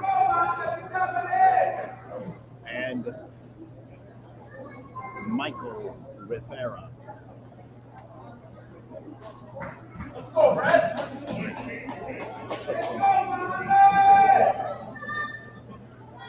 Sonny D will let us know who our winner is.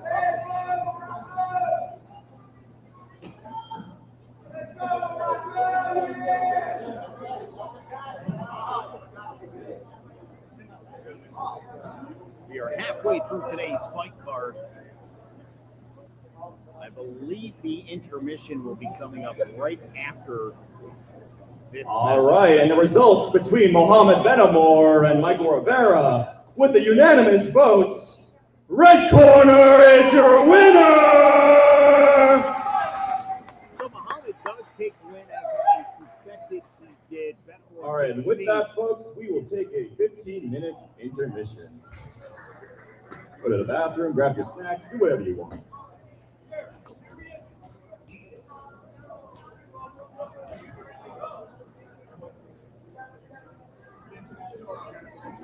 So we are getting ready for our intermission here.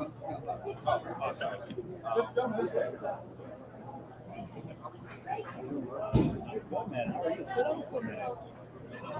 We're taking a quick intermission. I'm here with Tony Aguirre, my brother, who has been working the blue corner. You are a huge boxing fan. You had to obviously get yourself certified or registered for this event, and you put it off to the last minute, and you were talking about something that was a little more complicated than you thought it was going to be. But well worth it. I imagine you're having the time of your life. Oh, I'm having a blast. I love this. Just seeing how timid some of the kids are warming up, and just see once they actually get in there and see the fire come out of them. I mean, some of them I just met a few minutes before the fights. Yeah. And I'm already proud of them. I've met a lot of these guys at the gym over the last couple of months. Not that I've gotten up there a ton, unfortunately, but I had a chance to talk to some of these young guys. Uber confident. For whatever reason. I love it. But yeah, the action thus far, I think, has been phenomenal. Exactly, yeah. And again, just watching a lot of these kids having their debuts to see, once they step into the ring, just something come out of them, Everyone's just giving it their all tonight, and this is more than you can really ask for. No, for you've always been a huge boxing fan. You're my go-to boxing guy. You've been a big part of we're broadcasting live right now, also on Silver Press Media and Throwing Jabs channels. Anybody who's a Throwing Jabs fan, you guys know Tony Aguirre, the one that wrote all of our Tales of the Tape, a couple of guest spots on the show. I know how much boxing means to you. So tell me what it's like to actually be in a corner, working a corner for the first time in your life. To be honest with you, I've always wanted to do it. I know. My whole life. Yes. Working a corner, just watching it from that angle, seeing it that up close, and being able to give somebody real-time advice live. I mean, that's. And I'll tell you what, I suspected when you and Jared talked about it in the first place for you to do this, I thought Tony's going to be great at this because you've only ever given advice through the TV. Yeah. And generally your advice is always exceptionally good, but they couldn't hear it. Now you're actually able to actually be a quarterman. Like, how exciting for you? Oh, it's fantastic. I mean, it's what I love about it is being able to in real time notice little quirks that the opposing fighter has, and to be able to tell a guy, every time he does this, to get in and work the body, or land a shot here or there, double up that jab. I mean, it's for a fan of boxing, you couldn't ask it. No, you really couldn't. You definitely couldn't. Well, I'm so excited that you and I both got to become a part of Scrub Scraps. And I know Jared really appreciates it. Yeah, no, I know you do. Yeah, I mean, and for me to see you work in the corner earlier on, a great moment of pride for me as your brother. To see you doing that, knowing that you worked hard to get yourself there, and how fortunate these young guys are that they've got someone in their corner who knows what he's talking about. Yeah, I wish that when you said I put it off to the last minute, I didn't know it was going to be all that to get certified. I thought Jared needed someone to hold the spit bucket and fill the stool in the ring. Yeah, no, you're definitely right. You're more than that. Yeah. And listen, in boxing, it's so important to have a good team and have a good corner. I just sort of alluded to, and we've seen it a bunch here with some of these fights where guys have a great first round. A lot of them empty the tank in that first round. They come out for the second round and they start getting lit up. And now, we're fighting 3-rounders. Now there's that sense of urgency to come out in the third round, and we've seen these guys win the first, lose the second, win the third, and it's happened quite a bit this afternoon. How important is it when you're in the corner as a fighter, you can't see everything. You can't know everything. And you guys in the corner, your job, in addition to getting the spit bucket, the mouthpiece, the whole nine, though, is to point out things that they're not seeing. And I think that's one of the things you're great at. Oh, yeah. I mean, like you just alluded to, everyone's coming out here, and a lot of them are giving it their everything in the first round. I caution against that. Yeah. I pace myself a bit because, everyone wants to be Mike Tyson, but, once you get past the halfway point of the first round, you got to know you can't be swinging for the fence. Yeah. There's a, I've seen a lot of that. Now, in the Balaz Tarzia fight, couple left hand, and typical. Balaz got off to a phenomenal start in the first round. He came out guns blazing. In the second round, the hands were low. Lefty on lefty. Tarzia, every punch, every left he threw, right to Balaz's nose. And then bloodied him up. They actually, did you catch the whole fight? The mouth was open. He was already winded from unloading him as he did in the first round. And again, listen, some of these guys are super uber confident. Balaz, I think, has got a great future in boxing. You can't drop it down. Right? You can't keep it. You're going to get, especially lefty on lefty. And I was saying earlier too, with Balaz had a lot of power, but Tarzia's accuracy was making up for the differential in power. Yeah. So every shot he landed was accurate, and then in the second and third round, he was working the body more, which Balaz was already getting tired. Already tired, already winded. Those body shots. Struggling, the mouth was open, struggling to breathe. That's you start working the body when the guy he already can't breathe. Make it worse. And I know a lot of these guys are new, but I find that that's something that everyone's sort of looking past. Everyone wants to land the headshot. The body's where it's at. Especially if everyone's gassing themselves at the end of the first round, you start landing those body shots. You guys don't. My broadcast partner, Sonny D, he's a bit of a novice when it comes to boxing. And that's why, he's done a great job of observing. And I pointed out to him a couple of times, everyone's out there headhunting.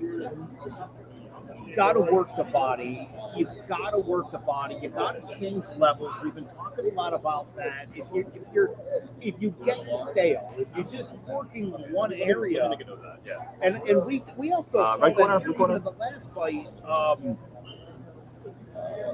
Rivera kept his hands up. Okay. And there was a few punches that Benamor threw that I've seen guys with their hands. I haven't seen anybody get knocked out yet, but keep your hands low. Yeah. You're asking for it. Yeah, I think everybody thinks that they want to be Floyd Mayweather. Yeah. Philly shell. Yeah. Don't recommend it. Yeah, I wouldn't recommend that. Unless you've been doing it since you were 3, like Floyd. I wouldn't just try to bust that move out. That's like an advanced move. That is definitely not I know for everyone wants style points, but I keep those hands high. Not for beginners or amateurs. So we are live here at Scrub Scraps on the Revival. Do I remember you? Yes. I said, my brother would love this. Let me grab a program. I mailed it out to Jared, and I'm just my sister, Jesse. Jesse, I'm so glad you're here. Jesse, come on here. We're broadcasting live. Sorry. No, it is all good. We're in the intermission, and you know what? This is my brother, who is friends with your brother now. Got certified. He's working the corner with Jerry. We were just bragging about how awesome it is. Why don't you? You're his twin sister, correct? The twin sister. We talk about you from time to time. I'm glad you're here. Joel was here before. And you've been around, obviously, as long as these guys have been doing Scrub Scraps. Now we're legally sanctioned. We're in a gymnasium with a real boxing ring, sanctioned by USA Boxing. I said to Joel before, did you ever think you would see Scrub Scraps here? He said no, but here we are. I mean... But here we are. Jared knew all along. He had the dream. He fighter. He always has been. This is his mission to help people.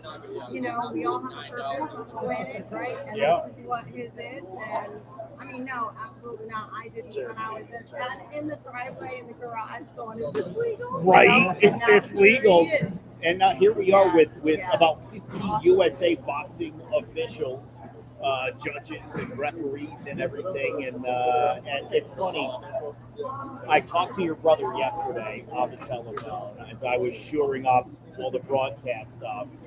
And he sounded calm. And it's been about 6 months since I heard a calm Jared on the phone, and he was like, it's been a wild ride. He had everything kind of buttoned up, and he was like, you know what? I'm just going to enjoy it. I'm just going to ride this out until I'm sure the nerves came up as soon as we got here. But it's been smooth sailing all day. And your mom was here, and your mom has said to me a number of times, it's funny. The first time Jared told me about scrub scraps, I was his teacher at CSB, and I didn't know what the hell he was talking about, quite frankly. All I could think of was Brad Pitt and Ed Norton and a fight club. And I thought, you're not supposed to be talking about this, bro. And it wasn't until, it's funny, your sister Julie came into my office with Jared, and she was like, he said, let my sister explain it. Julie explained it, and it didn't sound like a fight club. It sounded more like what we really have here, which is a rehabilitation situation, a gym that's more than just a boxing gym, that it's so much more. And I know how important this is to Jared.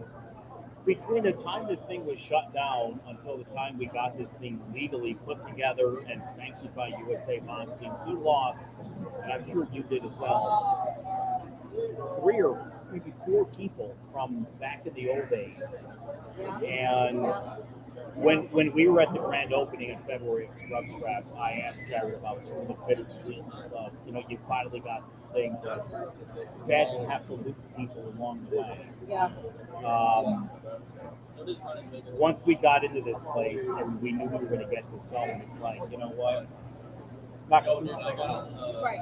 And like being a twin, there's nothing like being a twin. And going into jail, and I'll never forget those days, going in there and looking at him in his scrubs and looking at him eyeball to eyeball, right? Eyeball to eyeball. And he's alive today, and I think that's part of it, is that he understands what this is all about, and the struggle. And it's a beautiful thing. I give you guys so much credit, and I appreciate all you do every day. I got lucky. Great to see you. Thank you for coming by. I got so lucky to sort of, I got in on this, and then within a year, it was like a legally sanctioned thing with USA Boxing. And so I didn't get to go through the struggles that Jared and company had to go through. This thing started in 2004 and didn't become a legal boxing club until 2022. So as you could imagine, again, go to scrubscraps.org and you will see an amazing story of perseverance. And the best was, I met Jared's mom at the grand opening back in February. And she's very inspired by the good Lord. And she had said to Jared a couple of years ago, because he hasn't really gotten into the broadcast world, she said to him, you met this guy, Joe Cooley. And it's something you can help me with this.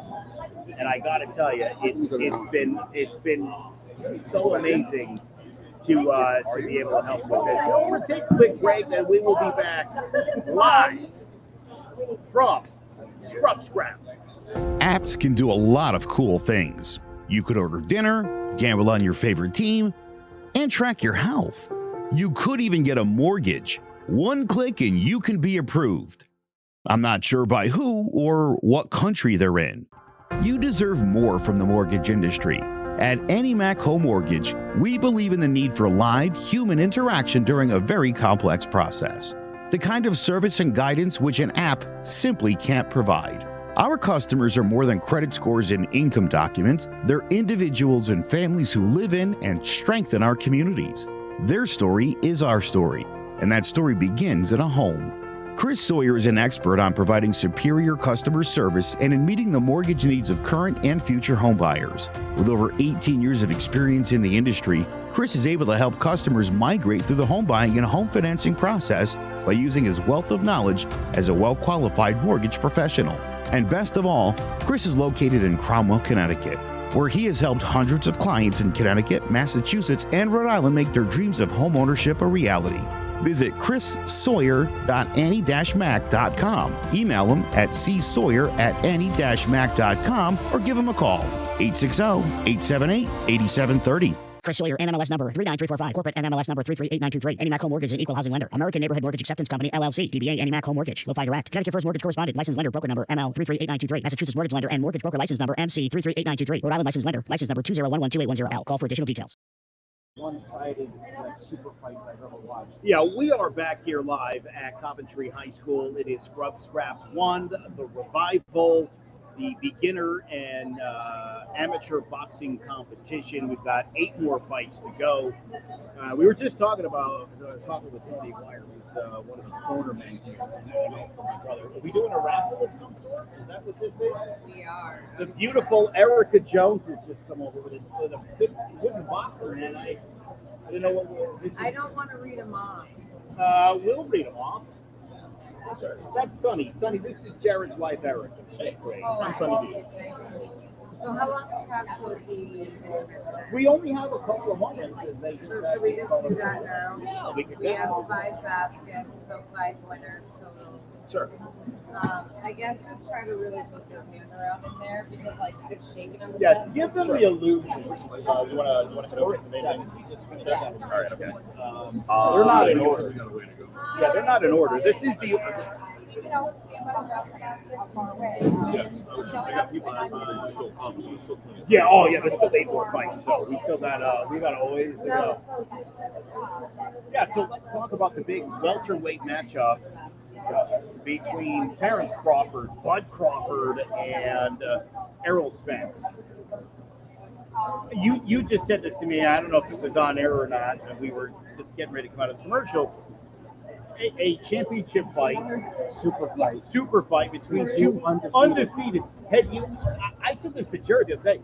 I don't think I've ever seen. All right, and as kind of intermission starting to come to close, we have our raffle over here. We have up to 5 winners over here. So, you guys can have your raffle tickets out here for those of you who have purchased the raffle. Our first winner is Oh, I'll tell you what. I mean, to me, the 474458. It was time to end. We have any winners in the crowd if you want to the benefit of the doubt. pop up and be like, hey! To regain his senses, but I mean, there was no point. Spence had a good round 1, but You're a winner? Bud's kind of like All right. He's like Bowman. Some of the guys kind of give you that first round of feel you All right, and as we go for our second raffle winner, the rest of the way. Yeah. Complete and domination. our second raffle winner I is thought by 4744. Spence at some point his quarter All right. would be like, Let me start that over again. try something else. 4744. All right, so 4 7 3 He 4s. got clipped. 4 7 4. Exactly, and That's a lot of 4s, guys. One of the reasons why I always like Crawford. A fighter has to be able to change tactics mid-fight. Again, All right. 2 super fights. We'll hold it, one-sided. and as we go on for our third winner, Were Alexander Usyk beating Joshua. number 485261. And the key takeaways from those. Raffle winner over there. All right. Let's head over to the table over there. Change tactics mid-fight. Thank you. Our fourth contested winner, And Usyk kind of taking the temperature and gauging. number 4744517. And again, Spence was the same way. Crawford's always shown an ability to change gears mid-fight. All right, and we'll hold on to that ticket as well. And for our last raffle winner, And number 4744468. I mean, again, I was just shocked that I thought at some point he would mount All right. some kind of comeback. And we'll hold on to that as well. Or employ some different tactics. Just Thank because you, and enjoy the event, folks. It was, as you said, it just such domination that like in my that was my best case. I'm a Bud Crawford fan. I'm not gonna lie to anybody here. That was my best case scenario. Crawford's gonna whoop his ass. I don't know that I expected that he was gonna thoroughly dominate like that, but Bud, like 2 years ago, explained that he would dominate the bejesus out of Earl Spence Jr. and he did it. Exactly. I liken Bud Crawford not in style, but in killer instinct to Joe Louis. Joe Louis was the kind of guy when he got you hurt, he got you out of there. Once he tagged you and knew he had your number, you were finished. There was no getting away from him. And that's All very much right, what and Bud the boxers Crawford for is. round You can about talk about his 9, get ready. social media presence And into and their lack of corners. personality and all that. The brass tacks is when he's in the ring, when he's got you hurt, you're out of there. And if you're a guy like Spence and your corner doesn't give you the right advice and get you ready for that, I mean, that's just a bad night for you. Yeah. You got to go in there with Bud knowing that's going to be the hardest fight you've ever had. He's certainly never been a pushover for anybody. And now he's the first undisputed male boxer in 2 weight classes. That's incredible. What's next for Bud Crawford? Where does he go from here? Does he stay at welterweight? Does he move up? As Does he is move typical down? with boxing, this was the big mega fight to see who's the big dog at welterweight, and immediately when he hasn't fought Boots Ennis yet. Oh, I saw. Yeah, like, as if Boots Ennis is the real that's the real problem. In the Yeah, division. the real. I'm in my tail. I guess. I mean, because it's silly. I don't want to see a rematch. That doesn't warrant. I don't think that there was there would nothing be in there. any reason for these two. I mean, short of Spence going back to the drawing board, dominating Boots, or Ortiz. Who else? Who did Crawford fight last year? Crawford beat Porter. Sean Porter. I think has Porter and Spence here to beat him. Porter's actually retired. Oh, is that right? Yes. Oh, that's a bummer. Well, so again, it's like to me, I think Spence has to like earn his way back up. Yeah. Because that was such the beatdown. I know he wants to activate the rematch clause. That's what It every would be fighter stupid. says. Not only would it be damaging for his career to lose like that again to Crawford, it would damage his legacy. It would damage his confidence. And right now, I feel his best bet would be to move up to junior middleweight and try to do something there. Yeah. Because you're not going to do any better at all against Crawford.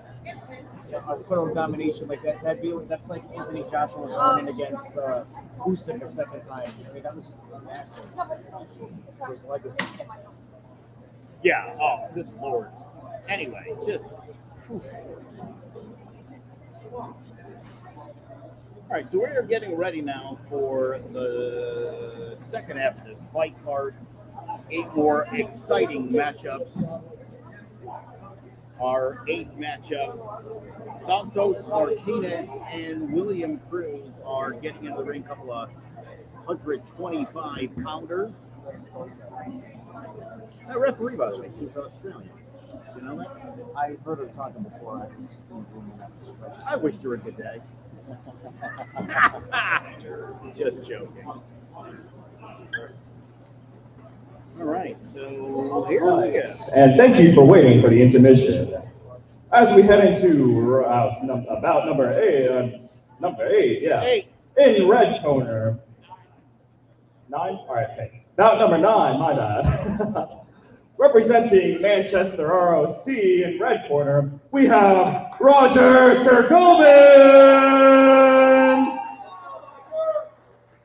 And representing Martinez Boxing in blue corner, Xander De Jesus.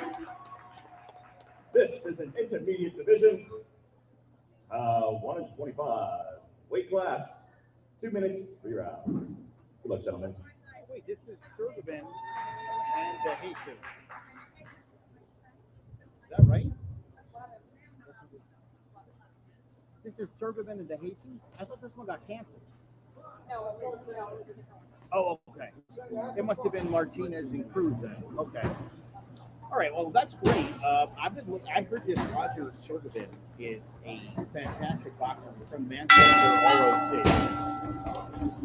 Xander De Jesus, his brother, was also actually in the next fight, Alexander.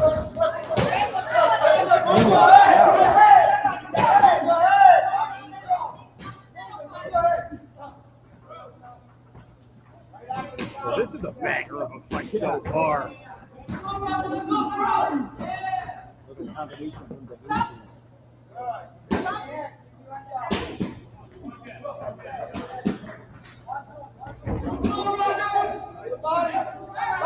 Jesus got backed up against the ropes. He's trying to, why he let him spit out? He's taking it back into the corner. Sergevin.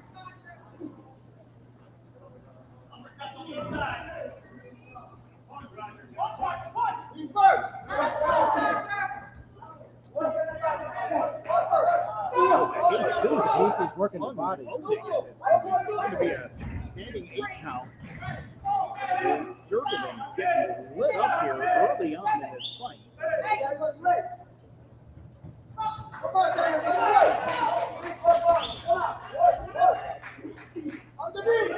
Jesus bringing the heat right now.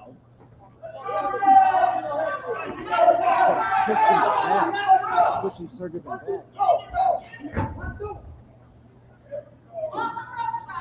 Bit of a low blow there. You'd like to see De Jesus work the jab, follow it up with something. He's got a beautiful double jab. Oh, that double jab is fantastic. I'd love to see the big right coming right after it. Just missed the big one there. Jesus is working it right now. A great first round thus far for Xander De Jesus. No answer so far from Sergevin. Sergevin's getting hit and lit at this point. Despite a tough run after Oasis first round. I've heard great things about Roger Sergevin from Manchester, ROC. He's the only fighter here today from Manchester, ROC. 125-pound weight division. Martinez boxing as Xander De Jesus, and in the next fight, his brother Alexander will be fighting against Anthony Rodriguez from Ninus Martial Arts. What would you tell Sergevin here between rounds? What does he have to do different?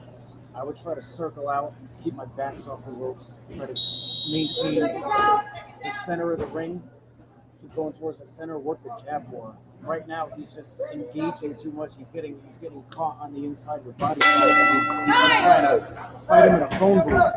I'm trying to pick him off from the outside. Jesus was out of the corner pretty quick there. He's nowhere to go here.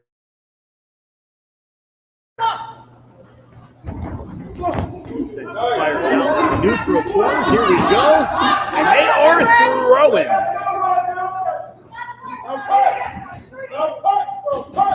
Jesus really landing the jab. Just landing the jab.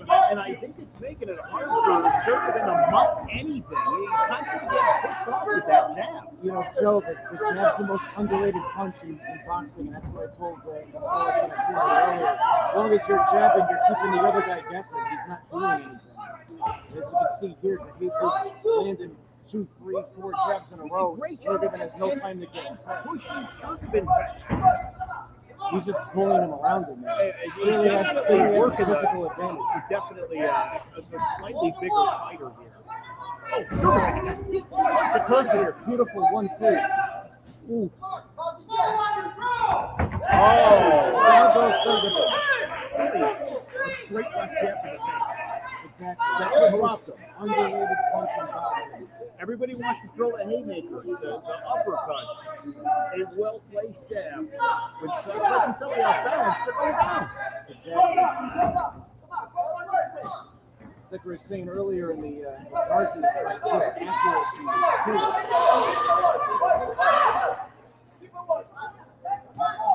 Another standing 8 count here against against Sergey. Boy, he is just absolutely dominating. No answer so far.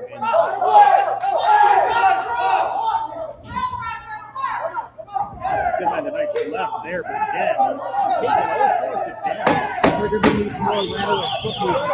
Syracuse getting back to the corners and along the ropes, and he can maintain the center of the ring.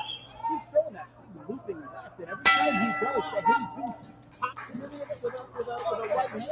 Every single time without fail. Exactly. Sergey needs to double up on that jab, circle more. He needs to stay in the center of the ring when you're fighting a brawler like Jesus. You can't let him back against the ropes like that. You got to maintain in the center of the ring. Circling out, lateral movement, head movement. He just seems to have no answer right now. I'll tell you what, kids, watch it at home. If you're watching what Xander De Jesus is doing here with that jab, you're getting a lesson in boxing. The jab sets everything up. The double jab, great to keep somebody off balance. Again, you saw a great jab drop Sergey here in the second round. I mean, geez. Yeah, he's got a beautiful double and triple jab, and he's so accurate and so active with the jab that Sergey just can't do anything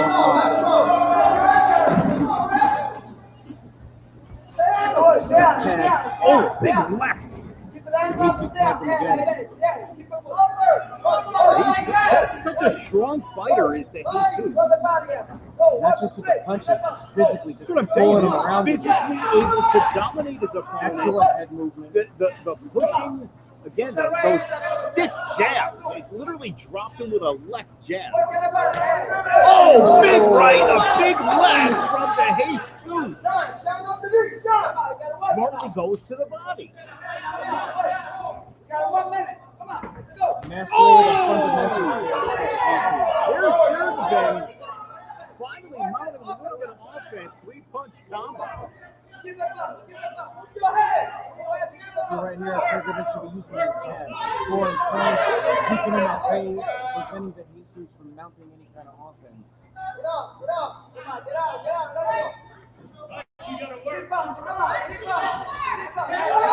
He should get out of there. He should maintain center of the ring. Good body, I like the body work.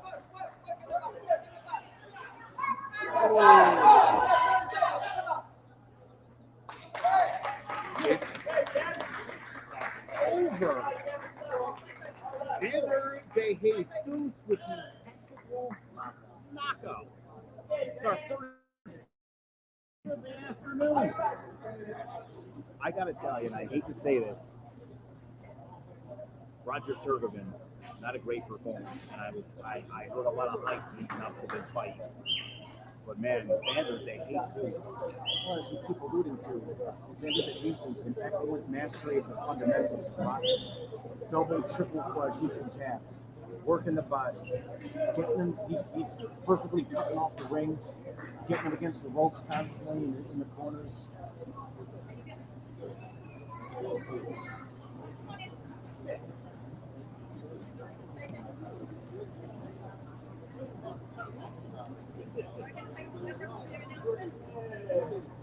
We will get the official decision as soon as Sonny D gets in the ring. All right, and the result from bout number 9 between Roger Sergey and Xander De Jesus, from a referee stops contest, blue corner is your victor! Sonny D kind of going with a bit of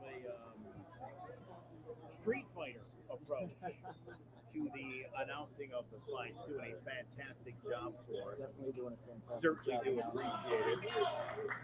I'll take a minute to give a shout out to some of our sponsors: Bidwell Tavern, Swiss Cleaners, Eversource, Great Harvest Bread Company, Akron Electric, The Barnyard, Rock City Tattoo, CSC Services, Fox Hill School of Music, Key Bank, Copeland Construction, Leo's Hot Dog Cart, and Highland Park Market.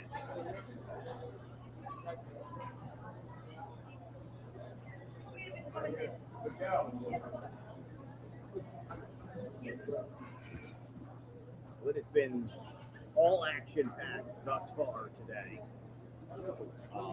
This next one, I agree with you. Excellent fight so far.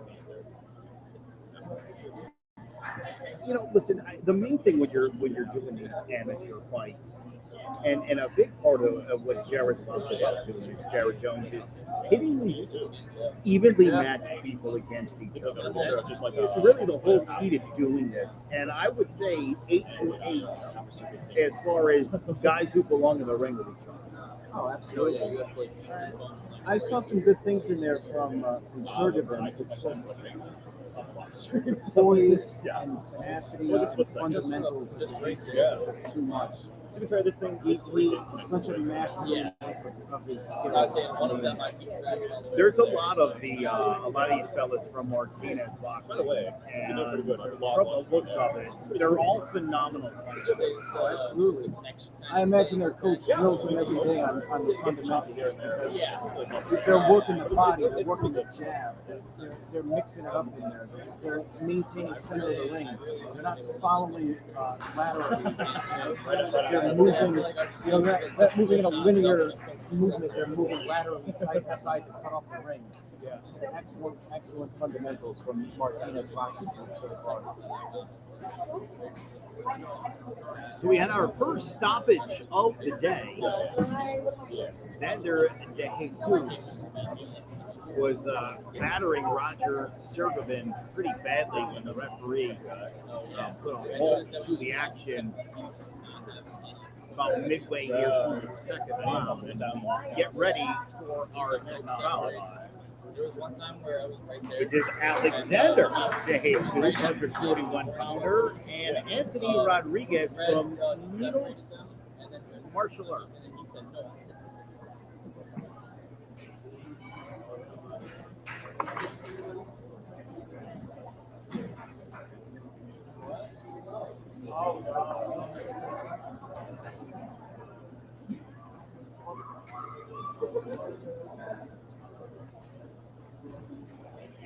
By the way, our mom commented earlier to congratulate you on the win. To you too. Is it linked to your page? Yes. All right. So they can go on YouTube or Facebook and find it. What? All right. All right, and as we get ready for bout number 10, in red corner, representing Nino's Martial Arts, Anthony Rodriguez!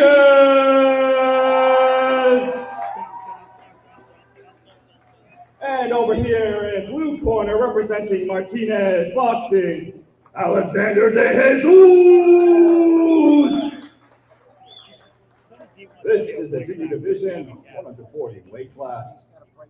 2 minutes, 3 rounds. Great kid. All right, so our ninth fight of the afternoon, Anthony Rodriguez and Alexander De Jesus. Did not get a good picture of you. Like this brother. That's fine. We'll just do another one. Should be a good one. All right. Waiting for the ring of the bell. There it is. De Jesus comes out hot. Fast, just like his brother. Again, you can see it. I mean, it's a family of jabbers. They like to throw the jabs, work on the jab, and set things up. Exactly. Look how perfectly the jab sets up that right cross. Oh! Snap the head back with a left. He is always mixing in body shots. Oh, big left to the face. I always feel like Rodriguez might be rethinking his approach here. Yeah, he definitely came out fast, but now he's trying to push him around a little bit, test his strength, get him out a little bit more. He's getting touched up quite a bit here in round one to Jesus. Remember the mistress should look the inside of the outside. They're doing great work at Martinez Boxing, I'll tell you that. Boy, these two kids are phenomenal. Oh, again. Yeah, all right, break it up. It's going to be a standing 8-9. Rodriguez getting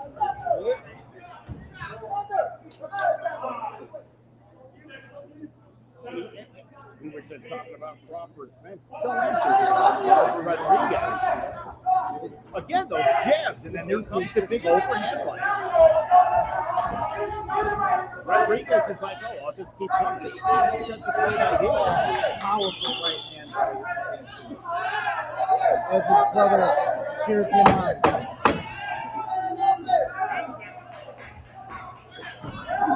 What, the Jesus brothers They have a so great technically sound. Yeah, they certainly do.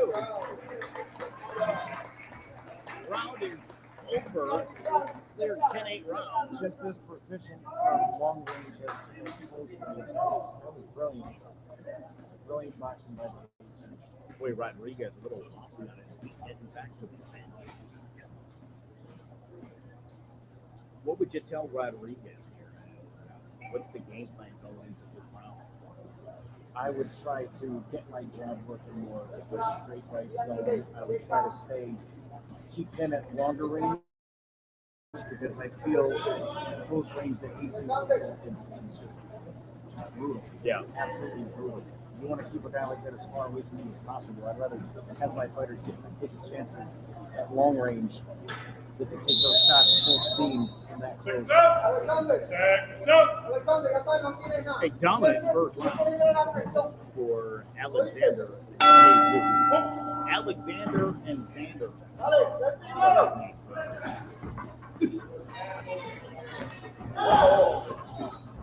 Boy, the things you can do with a jab.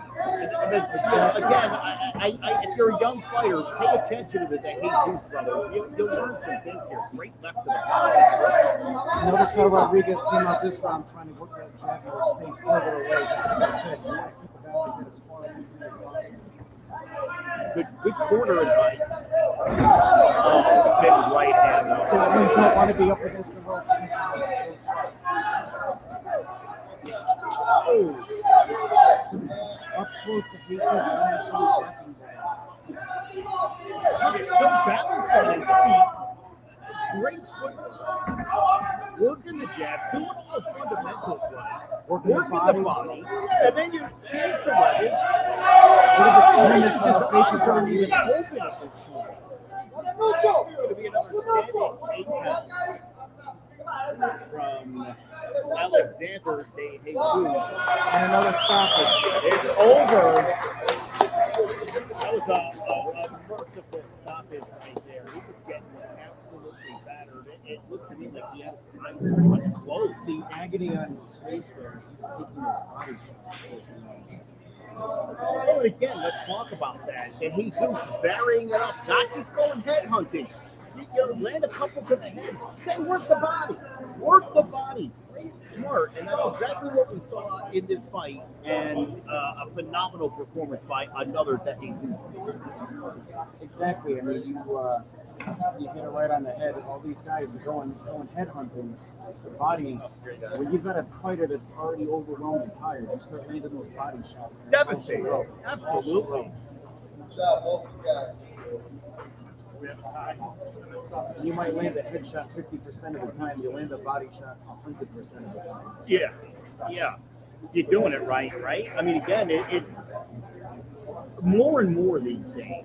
It seems a lot. All right, and the results for the 10th bout between Anthony Rodriguez and Alexander De Jesus at the second round of the 117 mark from referee stops contest. Our winner is Blue Corner!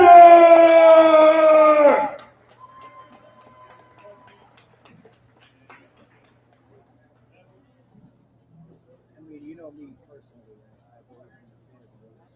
Yeah. And the reason why is because when you watch the old highlight reels of the old timers, body excellent at long range, excellent footwork, excellent lateral movement. You watch fighters nowadays, everybody wants to either be Mike Tyson or Floyd Mayweather. And it's just, if Spence could have worked the body more, switch up his game plan, he saw that up close, he was no match for Crawford. Maybe keep him on the end of your jab, work him a little bit more, move around. You could have had a different story. Yeah. Instead, it's all head hunting. As if you're gonna land a one-punch hitter. Well, right. I think in everyone's dreams, that's what they're going to do. They're going to one punch knockout. That's not how boxing generally goes. Most fights don't end that way. So play it smart. You don't ever want to go to the judges' scorecards if you can help it. But if you're working the body, building off the jab, you're putting yourself in a much better position to win your fight. As Teddy Atlas always says, water in the basement. You want to work that body early, get your guy tired. Don't try to just, unless you have devastating Deontay Wilder type power, you're not just going to blow a guy out with one shot right out of the gate. You want to go in there, break him down slowly, get your knockout mid to late fight. I always say I hate early knockouts because it doesn't really tell the story. Right? Anybody can knock anybody out. You slip somebody, fight's over.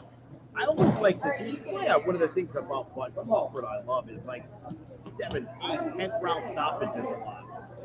He beats you up for 5 or 6 rounds and then finishes you off. That's my kind of fight. Oh, exactly. It was like we talked about before the second Dustin Poirier. McGregor, yeah. A 5-second one-punch knockout doesn't tell the tale there, because as you saw in the subsequent 2 fights, Poirier just has his number, dominated and broken down both times. All right, so we are preparing now for fight number 10. Jamie Mateo and Jacob Thompson.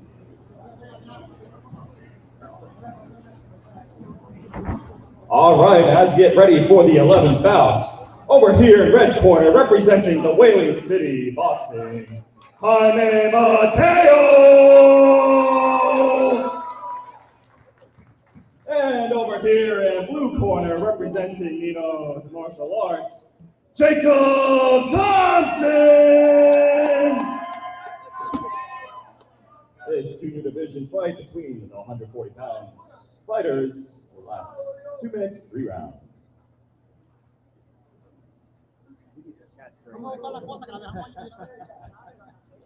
Let's get it on! There's got to be something. Get something out. All the great ones have it. Sonny, we're going to come up with a catchphrase for you. Yeah, after you announce it, you're going to do you got to do something. You go old school Richard Steele. Let's get it all. you got to do something. Yeah. Phenomenal job, by the way. We're loving your work in there. Thank you. You've gone to more of the Mortal Kombat approach, which I love. I love that, bro. That's the personality we're all looking for here. As this match gets underway. Thompson looking good early here. And some good left hooks. Oh! Right in front of Mateo.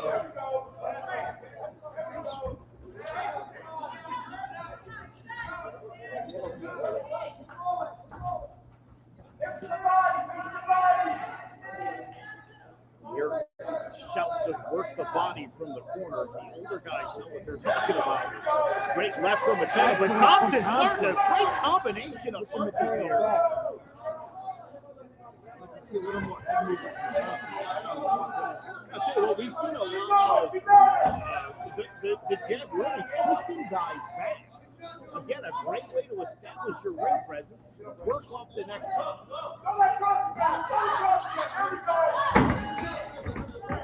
Ooh, hard right. Right. Sit back. This ref is he is very, very quick to break it up. Excellent 1-2 by Thompson. Excellent. Quick entry by Mateo. Ooh, and Thompson's getting loose up right now. He is standing 8 now. Is the nose bleeding? It looks like the nose might be busted up. definitely bleeding for the nose. Keep an eye on that. Oh, geez, the knee buckled for a minute. Boy, Thompson's got to keep those hands up. Mateo pouring it on.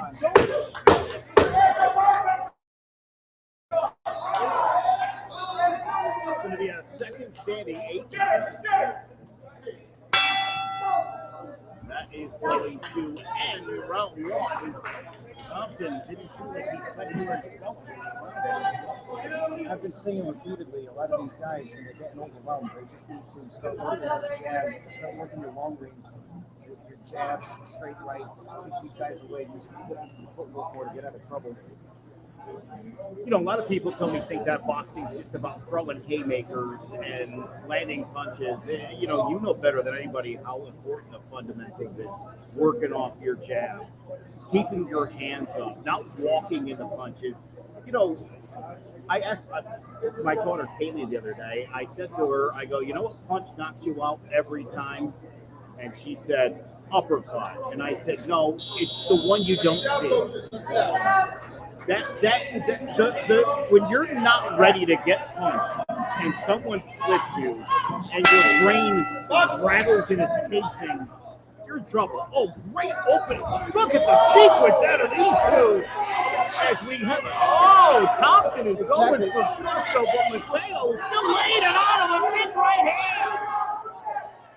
Thompson's great at long range, but when he gets in close, that Mateo's Mateo's taking from the inside. Got his hands down. He's getting wobbled. You gotta block in that situation too.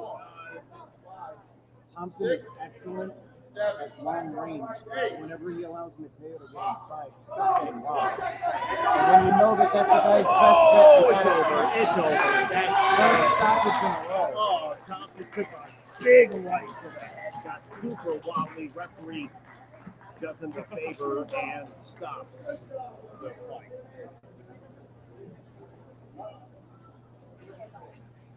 Boy, we are seeing some action here today.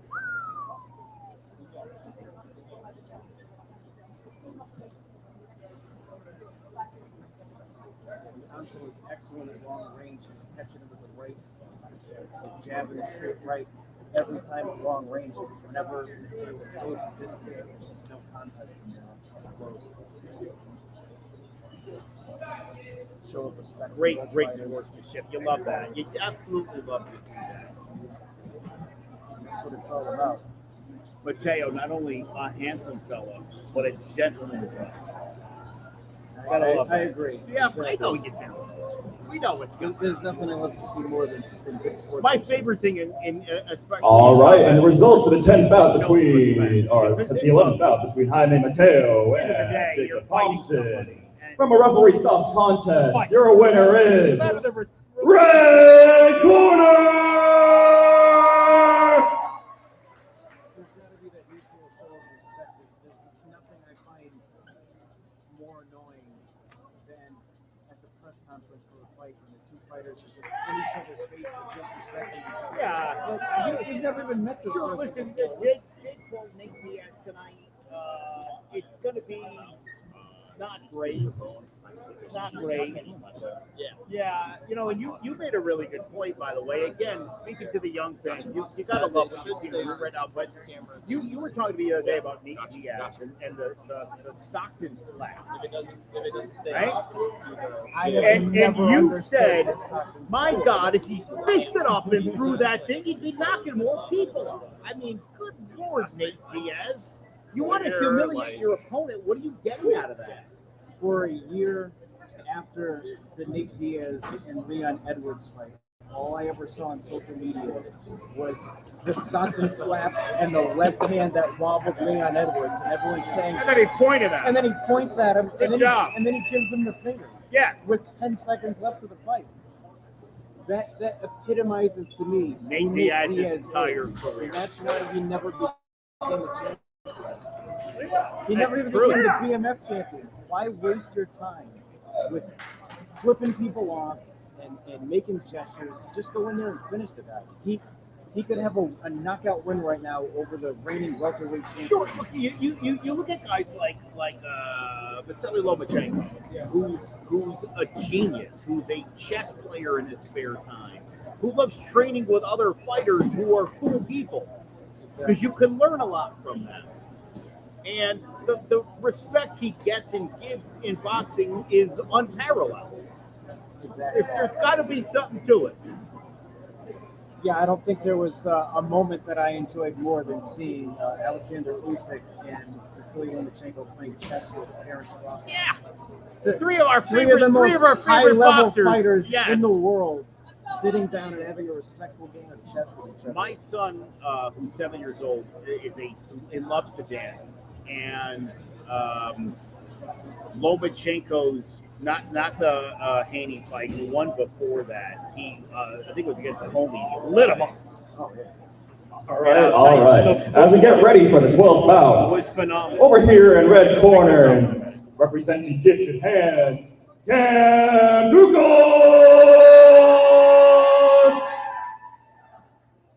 In blue corner, representing the Whaling City Boxing, Jose Rosario!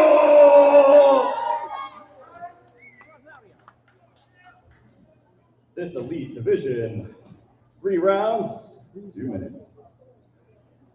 Who used to announce the fighter and then say their last name second time? Who was it?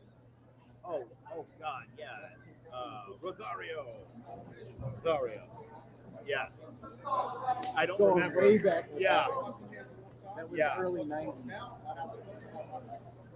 So Cam Ducos and Jose Rosario. We have 4 fights to go.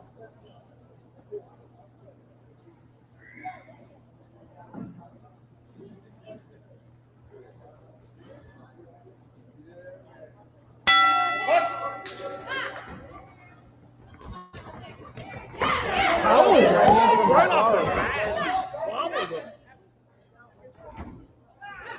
Rosario doing a little headhunt early here.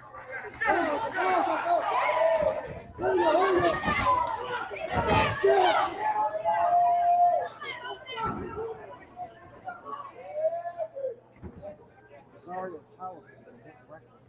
Yeah. Swinging for the fences. Oh, yeah, that's that mindset. Trying to get him out of there with one punch. Here, using bigger. Exactly. Let's see if he can meet this 2 or 3 rounds. Straighter, crisper punches from Graham Ducos. Let's call him Triple C. Yeah, you know, good head movement from Triple C. Yeah, the name's already sticking. Get him! Oh, powerful left hook from Rosario. Get him! Rosario slowed down just a little bit from that breakneck pace earlier in the round. Triple C throws the overhand right. That lands. Slowly backing Triple C against the ropes.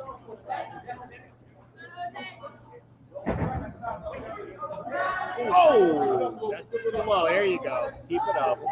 Third low blow I've seen from Rosario. You know, he Those wide winging punches. It's exactly what it is. Keep turning. Another one. Oh, big wind up with that cause. Another questionably low blow.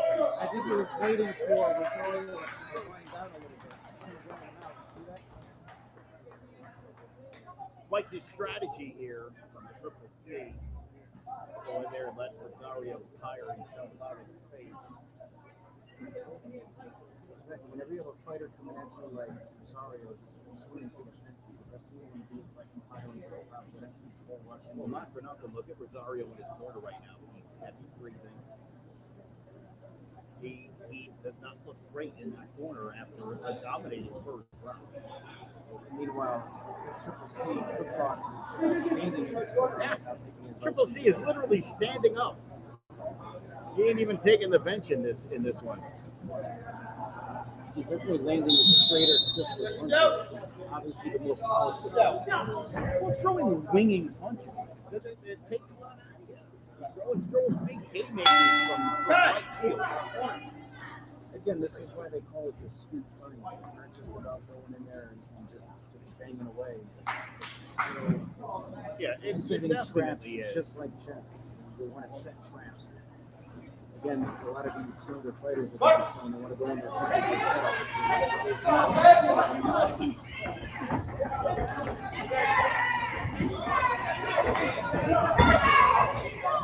good movement from Triple C. Yeah, Triple C. Left there. Rosario's coming all action.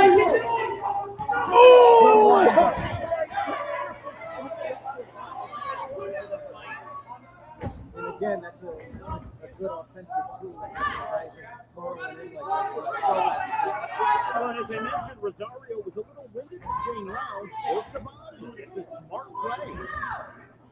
That's the first punch he's thrown since that hit.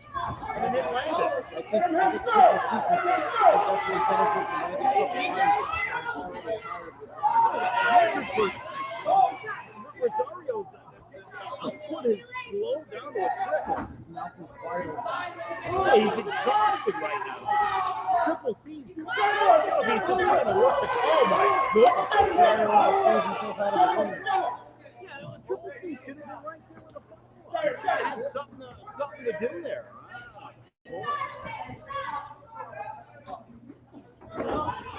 Rosario not anything like the fight of himself in round one. And this is where the footwork and the crystal shots of Triple C could do some damage. I'd like to see some body work.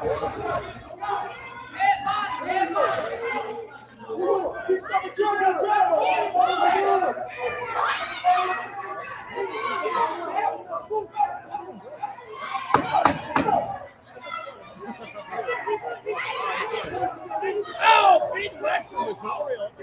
Best punch of the round. Oh, and a fine shot from Triple C. I'd love to see some body work from Triple C. The way that Rosario is fighting fast right now, the cross is obviously still got a lot in the tank. If he can start landing some body shots. Rosario heavy breathing out of the chest. As you mentioned, the mouth was open last round. He launched himself out of the ring, nearly threw himself out of the round. Yeah, thank God it's the high ropes. We don't need that. I think if Cook Cost could have landed a couple of body shots at that moment, that Oh, might have yeah. been Rosario.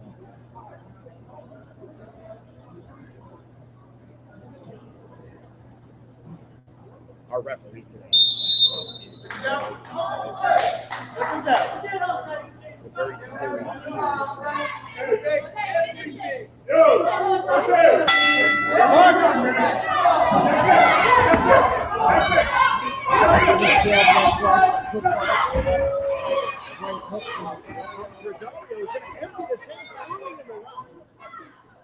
This is where Cook Cost could benefit from some body shots. Again, he tilts his head on the pistol punches.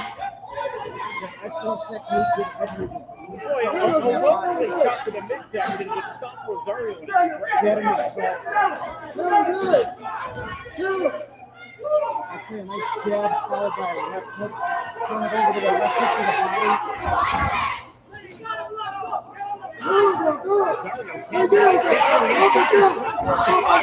He can't even get to the body.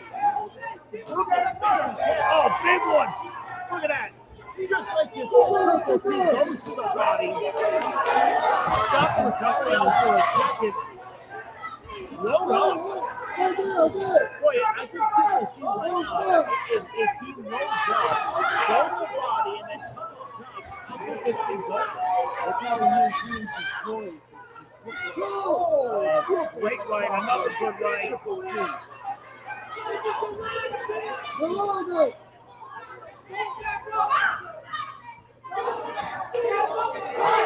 again, he's still going for the head. He needs to look in that body.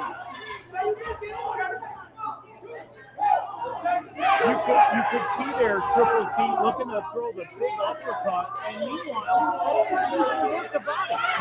Another low blow, by the way. That's about that inch one of his fight. Who to be fair is a little bit shorter of body. Oh, Rosario's coming heavy here at the end. He's coming, he's bringing the heat. Rosario, great finish to the round, to the fight. It's a hard fight to score. Woo!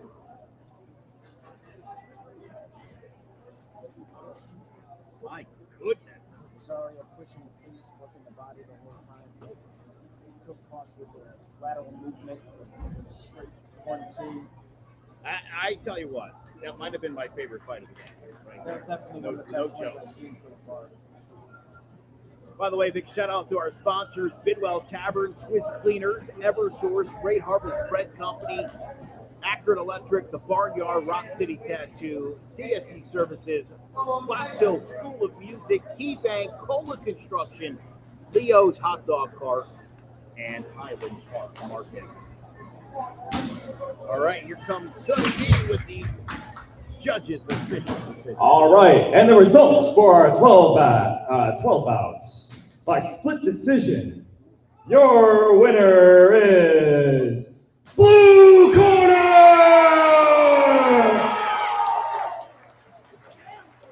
Jose Rosario with the victory. Very close. Who'd you have?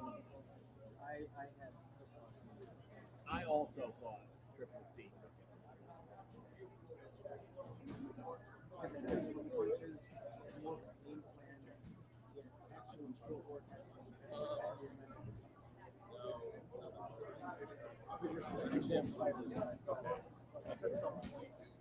Yeah.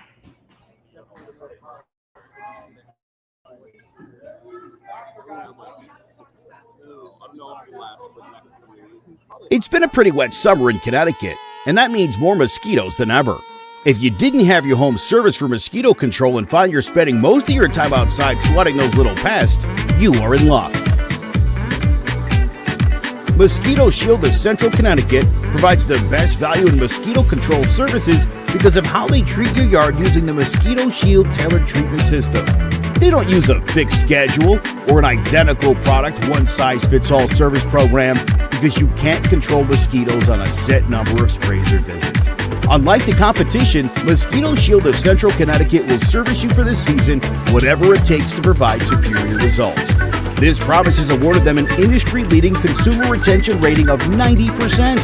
Visit MosquitoShieldCT.com to schedule an appointment with Wade DeCesare and enjoy the rest of your summer mosquito-free. I'm Jared Jones. I run Scrub Scraps. We started it in 2004 as a fight club. We did 62 illegal events, and this is our first legal one. Jeremy, thank you. You're the man. I appreciate it. You're welcome. I got 2 raffle winners left. 4744468 if you want to pull out your tickets. 4744468. And the other one is 4744517. 4744517 and 4744468.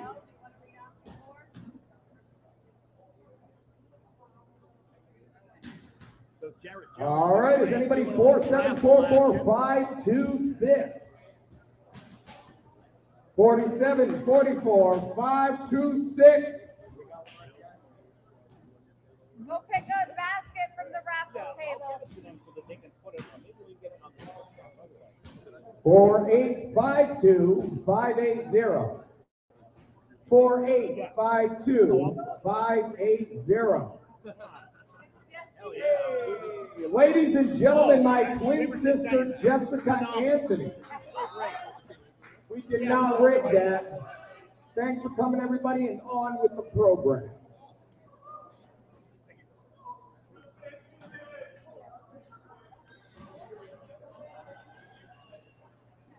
We're just talking with one of our Scrub Scraps board members, Dane Bundy, from CSC Services and Rock City Tattoo. What a phenomenal first event here from Scrub Scraps 1, the Revival. Again, it's been an illegal fight club. That's been legitimized, and this is it. This is the beginning, and it has gone so extraordinarily well. And we've got 3 more fights to go, including our main event. So far, every fight has been absolutely action-packed. There hasn't been a dull Right? fight No, yet. no dull ones. Nobody's been mismatched. No one's feeling each other out. Great, great fighting.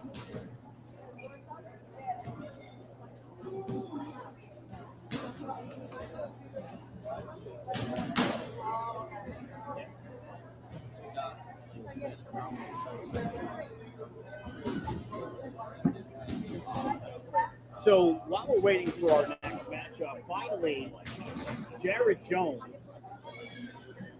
We're off camera, but we are talking. We're keeping it all going. Jared, phenomenal first event. How are you feeling with 3 fights to go? The inaugural event here, Scrub Scraps Part 1, the Revival. This has been, every fight has been perfect. It's been great action. No dull ones.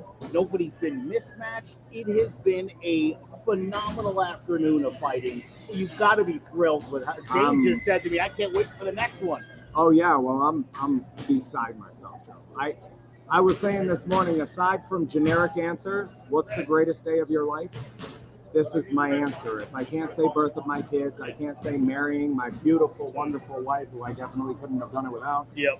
The answer is All absolutely right, today. will the boxers for bout number 13. Dude, head up to the my ring? brother and I got to tell you, this is we're having the time of our lives. We're both doing stuff that we love. He's been sitting here calling the last couple of fights with me too. Yeah, we're in heaven, brother. I talked to your twin Victor sister Nieves, would you before, please had her come on. to It the was ring? awesome. So, yeah, dude, this has been so phenomenal. Thrilled to death. Glad to be here. I think that's the other thing.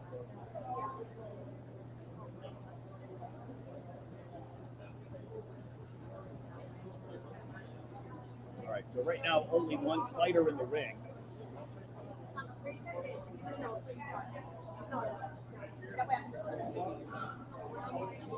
I love boxing. It's so much fun. When boxing is at its best, there's no sport that compares to it. What we've seen today, some excellent stuff by some young, up-and-coming guys. You can't ask for anything. Some good sportsmanship, excellent technique, non-stop action. This is what it's all about right here. No flash photography or no flash recording. So make an announcement. Just a reminder, folks, please, no flash photography. No flash photography. Thank you. The referee's even now cracking down on flash photography, Tony. These guys taking this real serious, yes. Chastising a mom for taking a photo with a flash. Guys, all business. Our wonderful referees today. So exciting. All these wonderful folks from USA Boxing and the organization itself was so instrumental in getting Scrub Scraps legal and functioning. And here we are with all the people you see in the white polo shirts, all from USA Boxing. All right, and as we get ready for the 13th bout, over here in the red corner, representing KO King Boxing, Victor Nieves.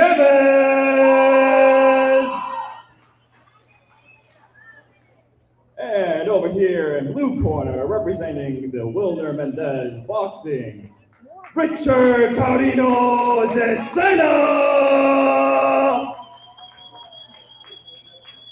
The elite division will have 2 minutes, 3 rounds.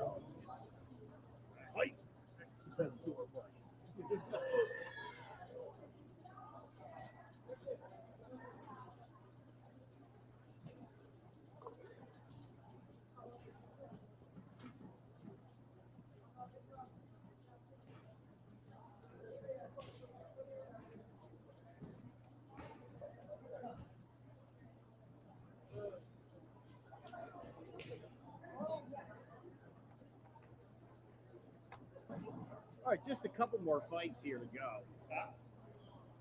This one between Victor Nieves and Richard Carino Zacena.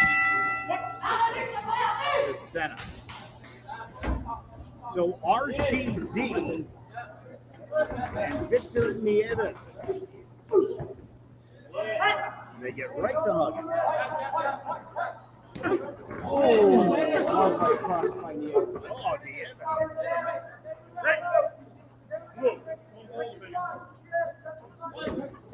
RCC with the warning.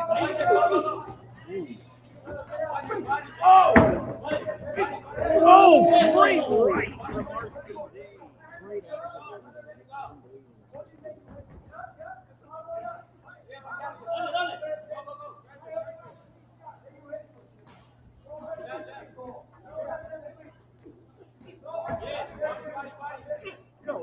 Interestingly enough, as I mentioned earlier, having met a lot of these newer fighters from the gym, this beginners boxing club that is Scrub at 1155 Main Street. There's recreational baseball, basketball, bowling, soccer. There's no recreational boxing. You're either a professional or you're not doing it, and this is really an opportunity to, if you ever wanted to try it, boy, this is where you come to do it at Scrub Scratch.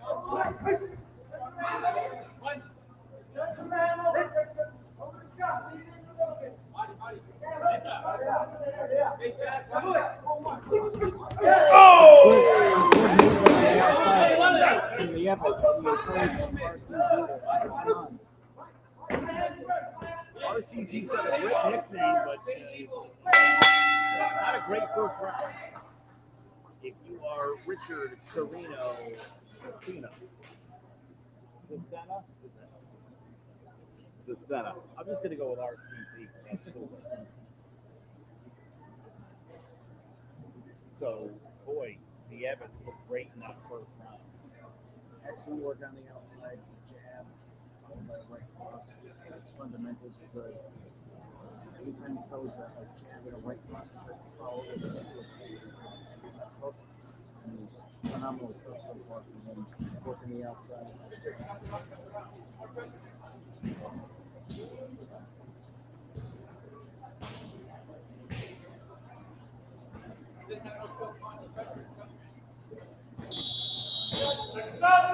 And here we go now with round two. Referee's not putting up with any shenanigans. It's like being an amateur event. They ain't playing it that way. Here comes the Everson gang. Oh. The Evans overpowering RCZ and then a little smack talk on the way down. We get to the standing now. The Evans is throwing all his form out the window in favor of just a barrage of punches coming up more RCZ out of it. I think he thinks he has Arcina hurt and he's just trying to finish him up. Yeah.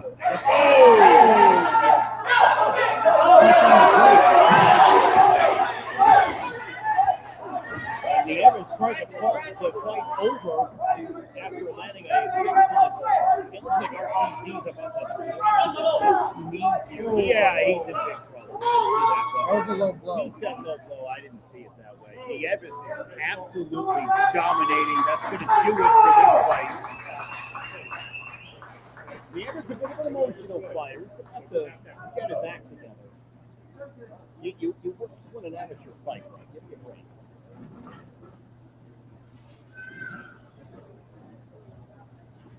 So saying his coach trying to argue that that was a low blow. It definitely looked low to me, but the referee maintaining his decision to stop it based on. Oh, I'll tell you, I literally said moments before it happened, the way he was about his knees were buckling, he was not doing well.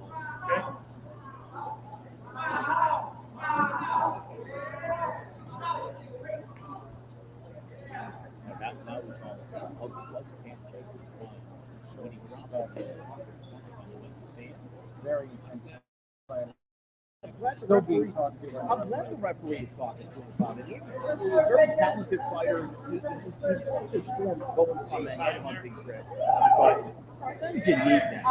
Just a reminder about how humble he is. Like, you put an amateur fight down. If the guy sees you punch him in the gut to end the fight, you know, settle down. I mean, I haven't seen that at all. When you're in there, it's a different level of intensity. Oh, sure. It's like in the UFC when they drop a guy and they punch him 3 more times when he's already unconscious and they like try to. Those are very necessary punches. All right. And the results for the 13th bout between Victor Nieves and Richard Carino Cesena. Referee stops contest, second round, 1 minute 17 seconds in. Your victor is Red Corner!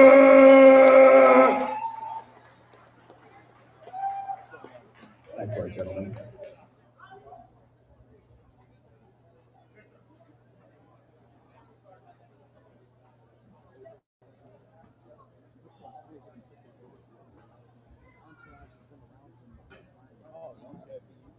RCZ, baby.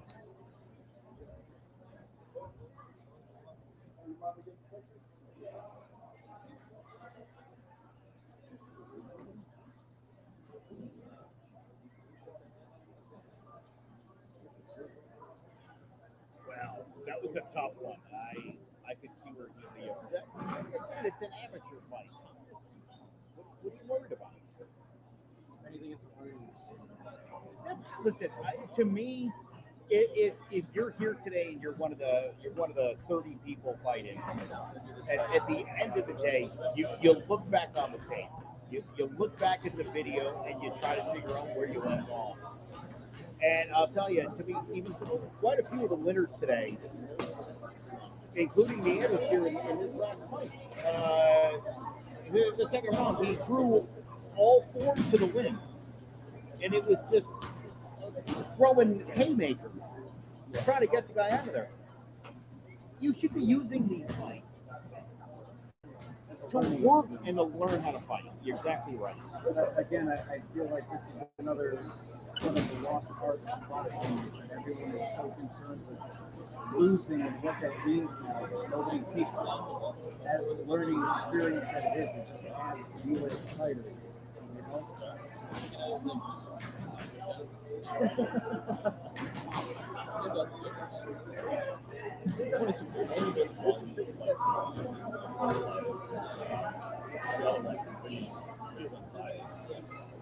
All right, so we got 2 more fights to go for the list. 2-minute rounds. Not three. And then Mark Solis versus Carlos Avalon. 141-pounder and 178-pounder.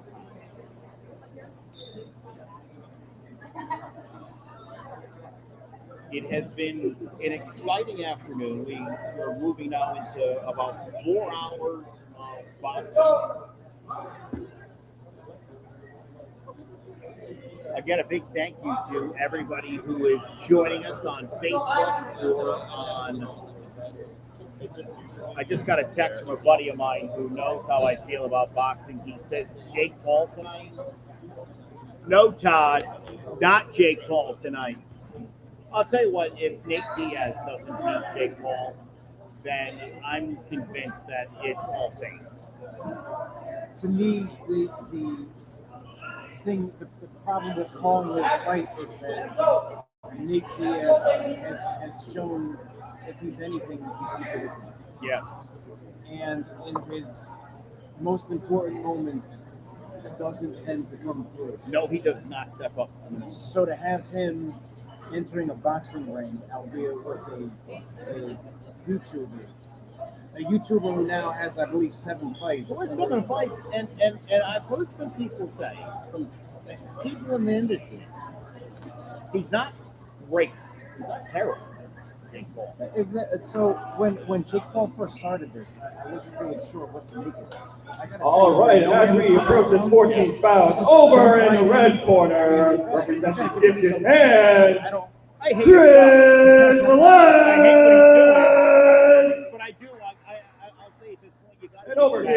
corner, representing Four Ropes Boxing, Alan Panzotti.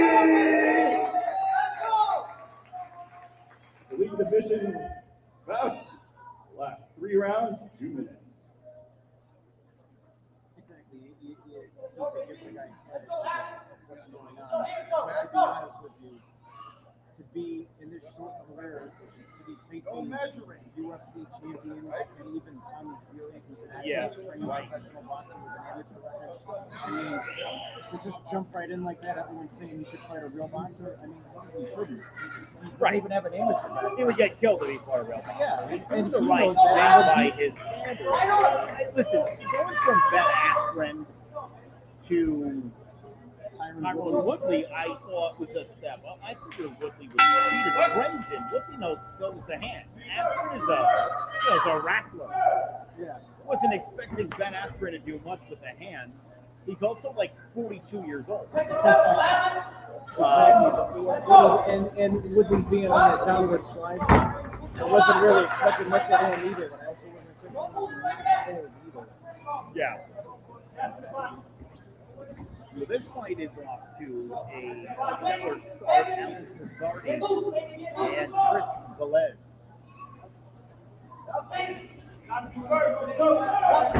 In the 141-pound weight division.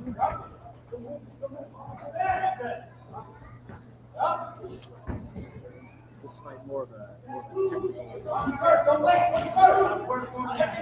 But we've seen it a fight so far.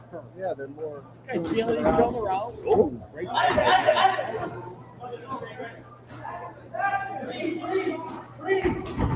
Nice feint from Velez, and then he followed it up with a really good right.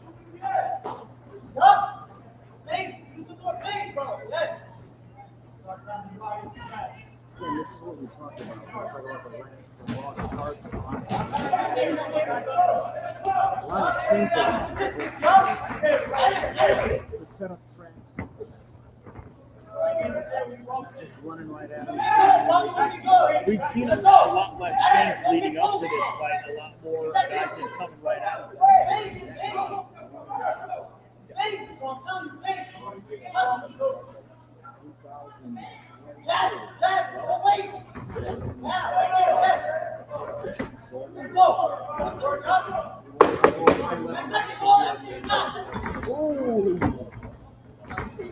Oh, these guys are throwing hands. Throwing leather now.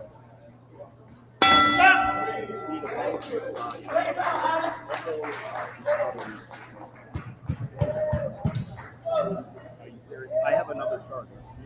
You're checking that bag. That looks like great. I thought it was plugged in somewhere. You're doing great. Just be more aggressive. You're doing great. Breathe, up.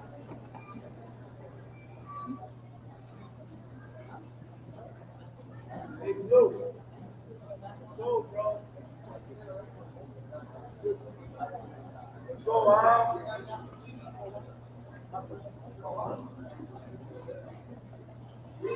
So great first round. Breathe. Don't get lazy. Round 2. Breathe with the punches. Stop with the distance like you've been doing. Keep the distance like you've been doing. So keep first. More aggressive. It's a great advice from Keep first.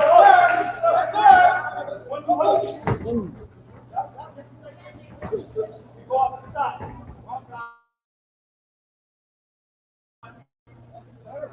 I like the movement. That's go. Let's see first.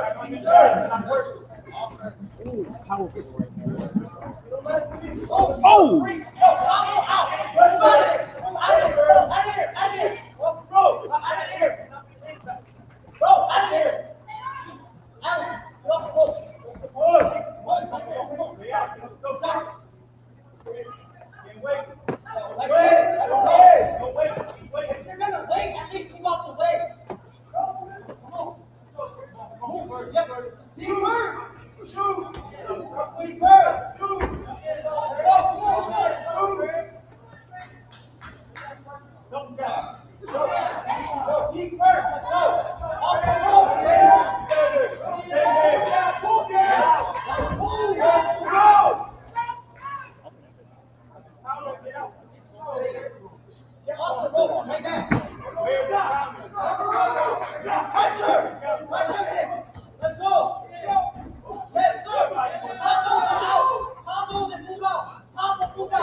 Powerful right hand by Ruiz.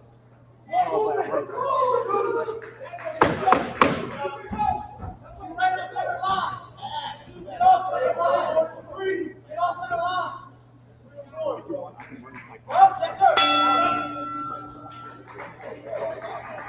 Excellent stuff by Ruiz.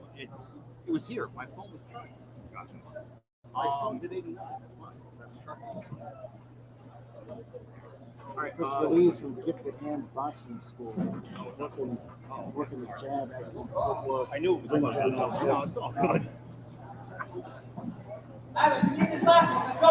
So far, this has been the thank you, brother.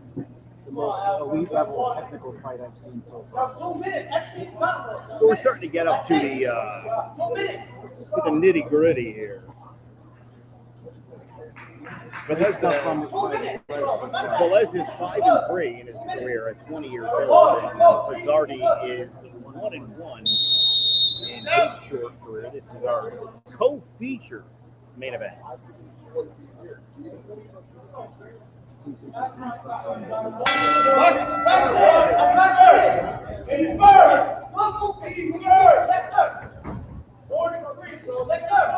We've progressively seen from very amateur to some guys who have and our main event will feature two guys who have each fought in at least 21 fights. Not great all the time, but 21 fights. Oh, yes.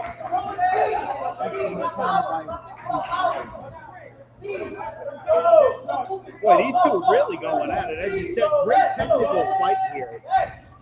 Not what we've seen so far with the non-stop brawlers when they do connect with power. Nice body shot. Powerful body shots flying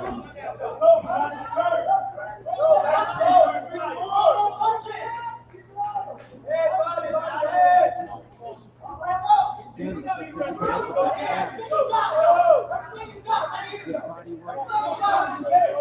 And you love to see that. Work off the jab. Work off the jab. Ooh, big right to the head. Another good right. Zardy ducks down.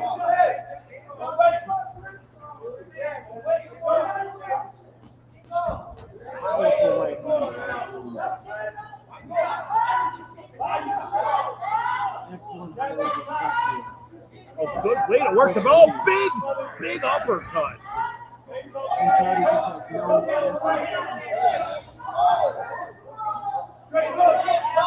Chris Felice comes in at 3. Looking quick. Too good. looking Chris Felice, mix it in body shots. Everything Solid. off of the jab. Solid set. Solid stuff there.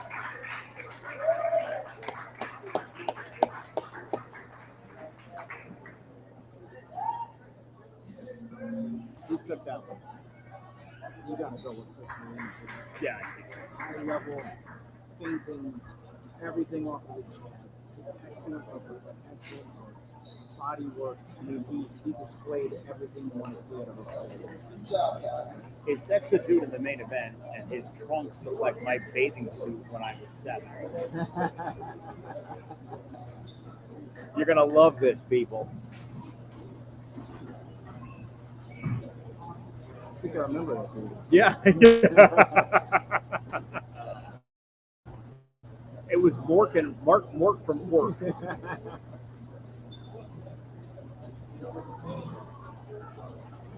Boy, I'll tell you, this has been such a great event today, man. I'm telling you, yeah, no kidding. Like this is fantastic high-level talent from all over Connecticut. It was such a pain these past 8 months up until yesterday.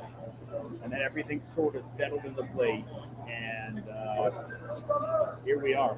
All right, and that was the 14th bout between Chris Velez and Alan Panzardi.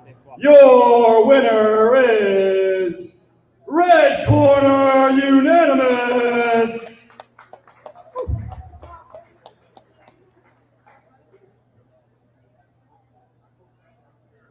So Chris Velez wins that one by decision, a good decision. We've had only really one controversial decision. And Yeah, as you mentioned, Triple C was taking that real hard. Yeah. I mean, that was probably the most controversial by far. We'll see. I mean, most of these fights could have gone either way. The last one. So.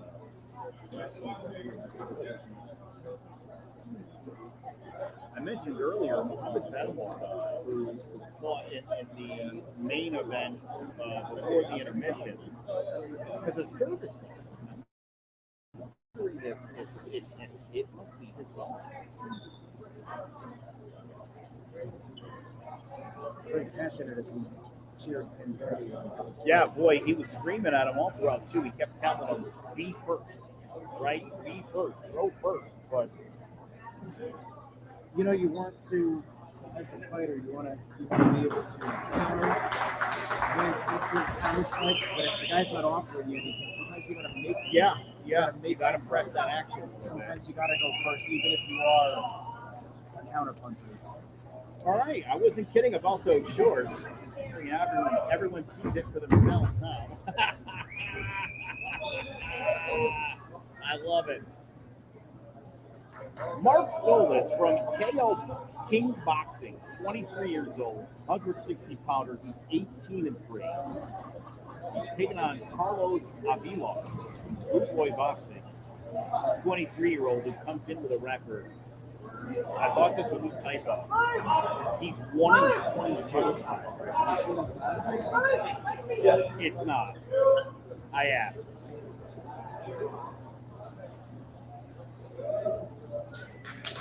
All right, and now as we approach our final bout of this night, over here, blue corner, representing the Blue Boy Boxing, Carlos Avila!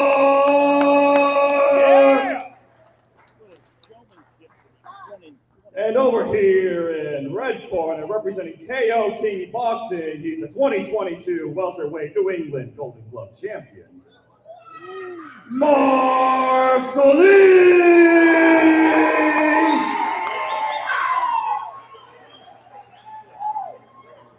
3 rounds, 2 minutes in this elite division fight.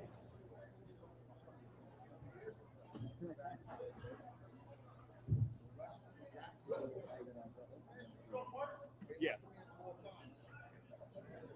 Or as I call that, the Mayweather. I'll do the event, but it's got to be a guy that I know I can beat. So possibly the best welterweight in New England, Mark Solis, taking on Carlos Avila.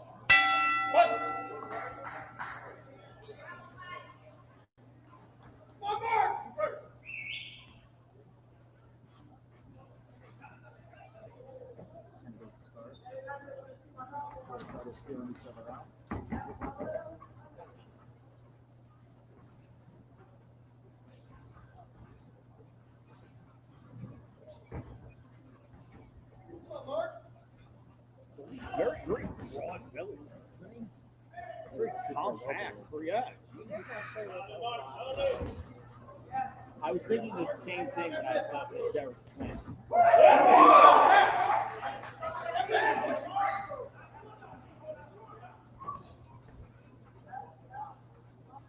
So, Sonny, your first boxing event, you've done a phenomenal job. Let me know, what are you thinking? How did you enjoy today and wonderful fight? I'll be honest, I was never really a big fella that was into all this fighting. However, actually seeing it in person, it's a lot more intense than I thought it would be. Yeah, right? I didn't think like the amount of aggressiveness coming out from both sides throughout all the matches tonight would really be shown throughout the entirety of the entire hours on end. These fighters are absolutely resilient. I have to give props to them for both of them sticking it out. It's such a good event. Now, this isn't exactly the most favored match for Avilar's favor. My point is, the New England welterweight camp wasn't looking for a high-level matchup. That said, I think Avilar having a pretty decent first round. I think Avilar is doing a good job just holding it out. At the beginning of this round, the crowd was holding their breath. There's complete silence for the first 15 seconds. We don't know how this fight will turn out. You know, I find that the role of the journeyman is often overlooked as far as building. That qualifies as a journeyman. That's a journeyman. 1 in 22 is the definition. Well, what that tells you is that he's got loads of experience. And as you can see here, in a tentative match, not much is going on. A lot of misses for Solis. I mean, so far this is anybody's Making him work. He's actually making him work. And again, that's the role of the journeyman. Well, that's the other thing. You look at a guy's record, and it's easy to say, oh, you know, this guy, he's certainly got some skills. And as you said, he made Solis miss a whole bunch of times. As you said, he has 23 fights under his belt so far. Loads of experience. You see a lot out there. Sometimes good journeymen. I know Jared's a big fan of Emmanuel Augustus. I mean, it's great journeyman. Oh, yeah. On like a week's notice, give some of the best fighters in the world a tough night. All right, as we head into round two, both of them starting out with a much more fiercer opener. They're both having to stare down, not giving each other many openings. Oh,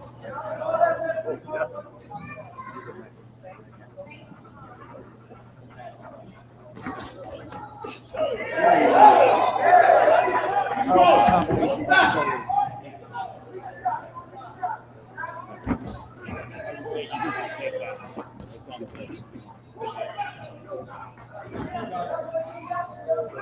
More action in this one so far. Absolutely. Nice right hand on the channel. Oh! Double shot that guy. I want the double shot. Both these fighters seem to be playing a long game over here. Second round, they both started coming out swinging. Yeah, feeling each other out a little bit in round one. So is actually weighed in. He's got a very broad nose. He's a big boy.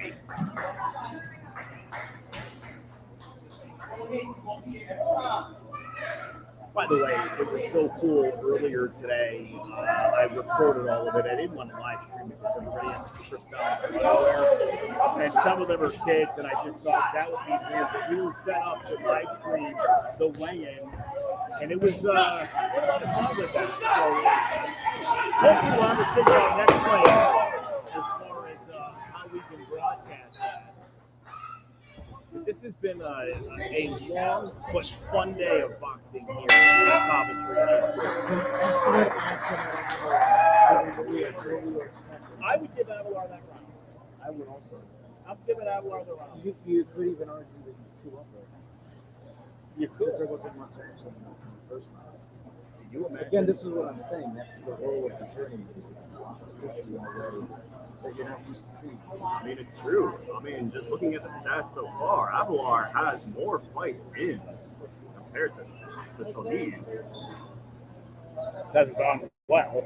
Hasn't gone well. However, who's he been fighting against on how much notice? I have a feeling he's been fighting guys like the champ. And then when you're building a prospect up like that, that should be put in. I'll give you one better. The two people in the corner who are from USA Boxing. She was in that shirt with her next to her guys. So, right, again, he's impressed, despite the record, he's impressed the right people. He certainly seems to have the skill set. And the record he has is still in. That's what he's testing. Long out third round. First two rounds are most appealing to the round. Now that last round, it's going all out. Both guys have changing blow for blow.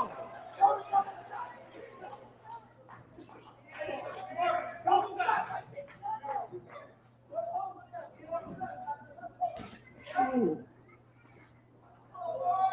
Avilar isn't looking even as Avilar is getting blown in the head, he looks completely unfazed. You're starting to see some high-level boxing here from Solomon. So clearly, there's a reason he's the new champion. Still, the tenacity.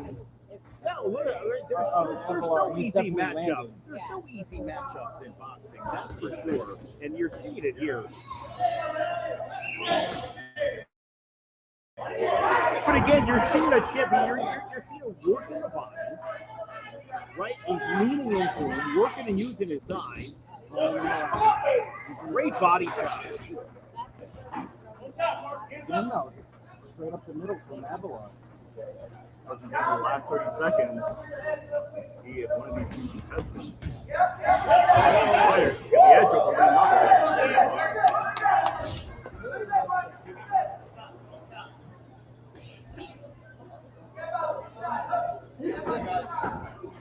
Here we go, getting down to the nitty-gritty of our main event here at Scrub Scraps 1 Revival. Mark Solis and Carlos Avila, they put on a show. Avila, great fight right there. Boy, what a great conclusion to 3.5 hours of phenomenal boxing. Again, that's why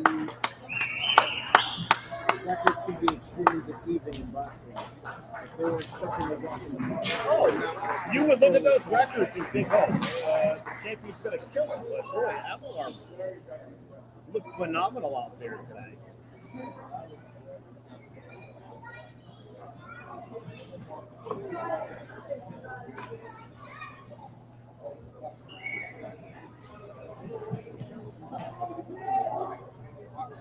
Calling boxing matches might be my new favorite thing. Doing it with my boy, my brother, is the best. Could ask for a better invite at this service with that mic on. Oh, we already put it in the ring.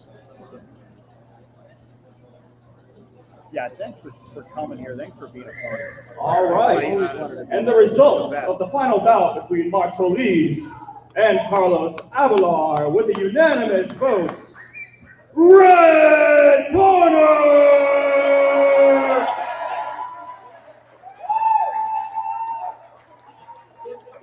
All right, that was the final bout for this event here. I'd like to thank our sponsors real quickly. We have a big thank you to Midwell Tavern, Swiss Cleaners, Eversource, Great Harvest Bread Company, Act Dirt Electric, The Barn Dog, Rock City Tattoo, CSC Services, Fox Hills School of Music,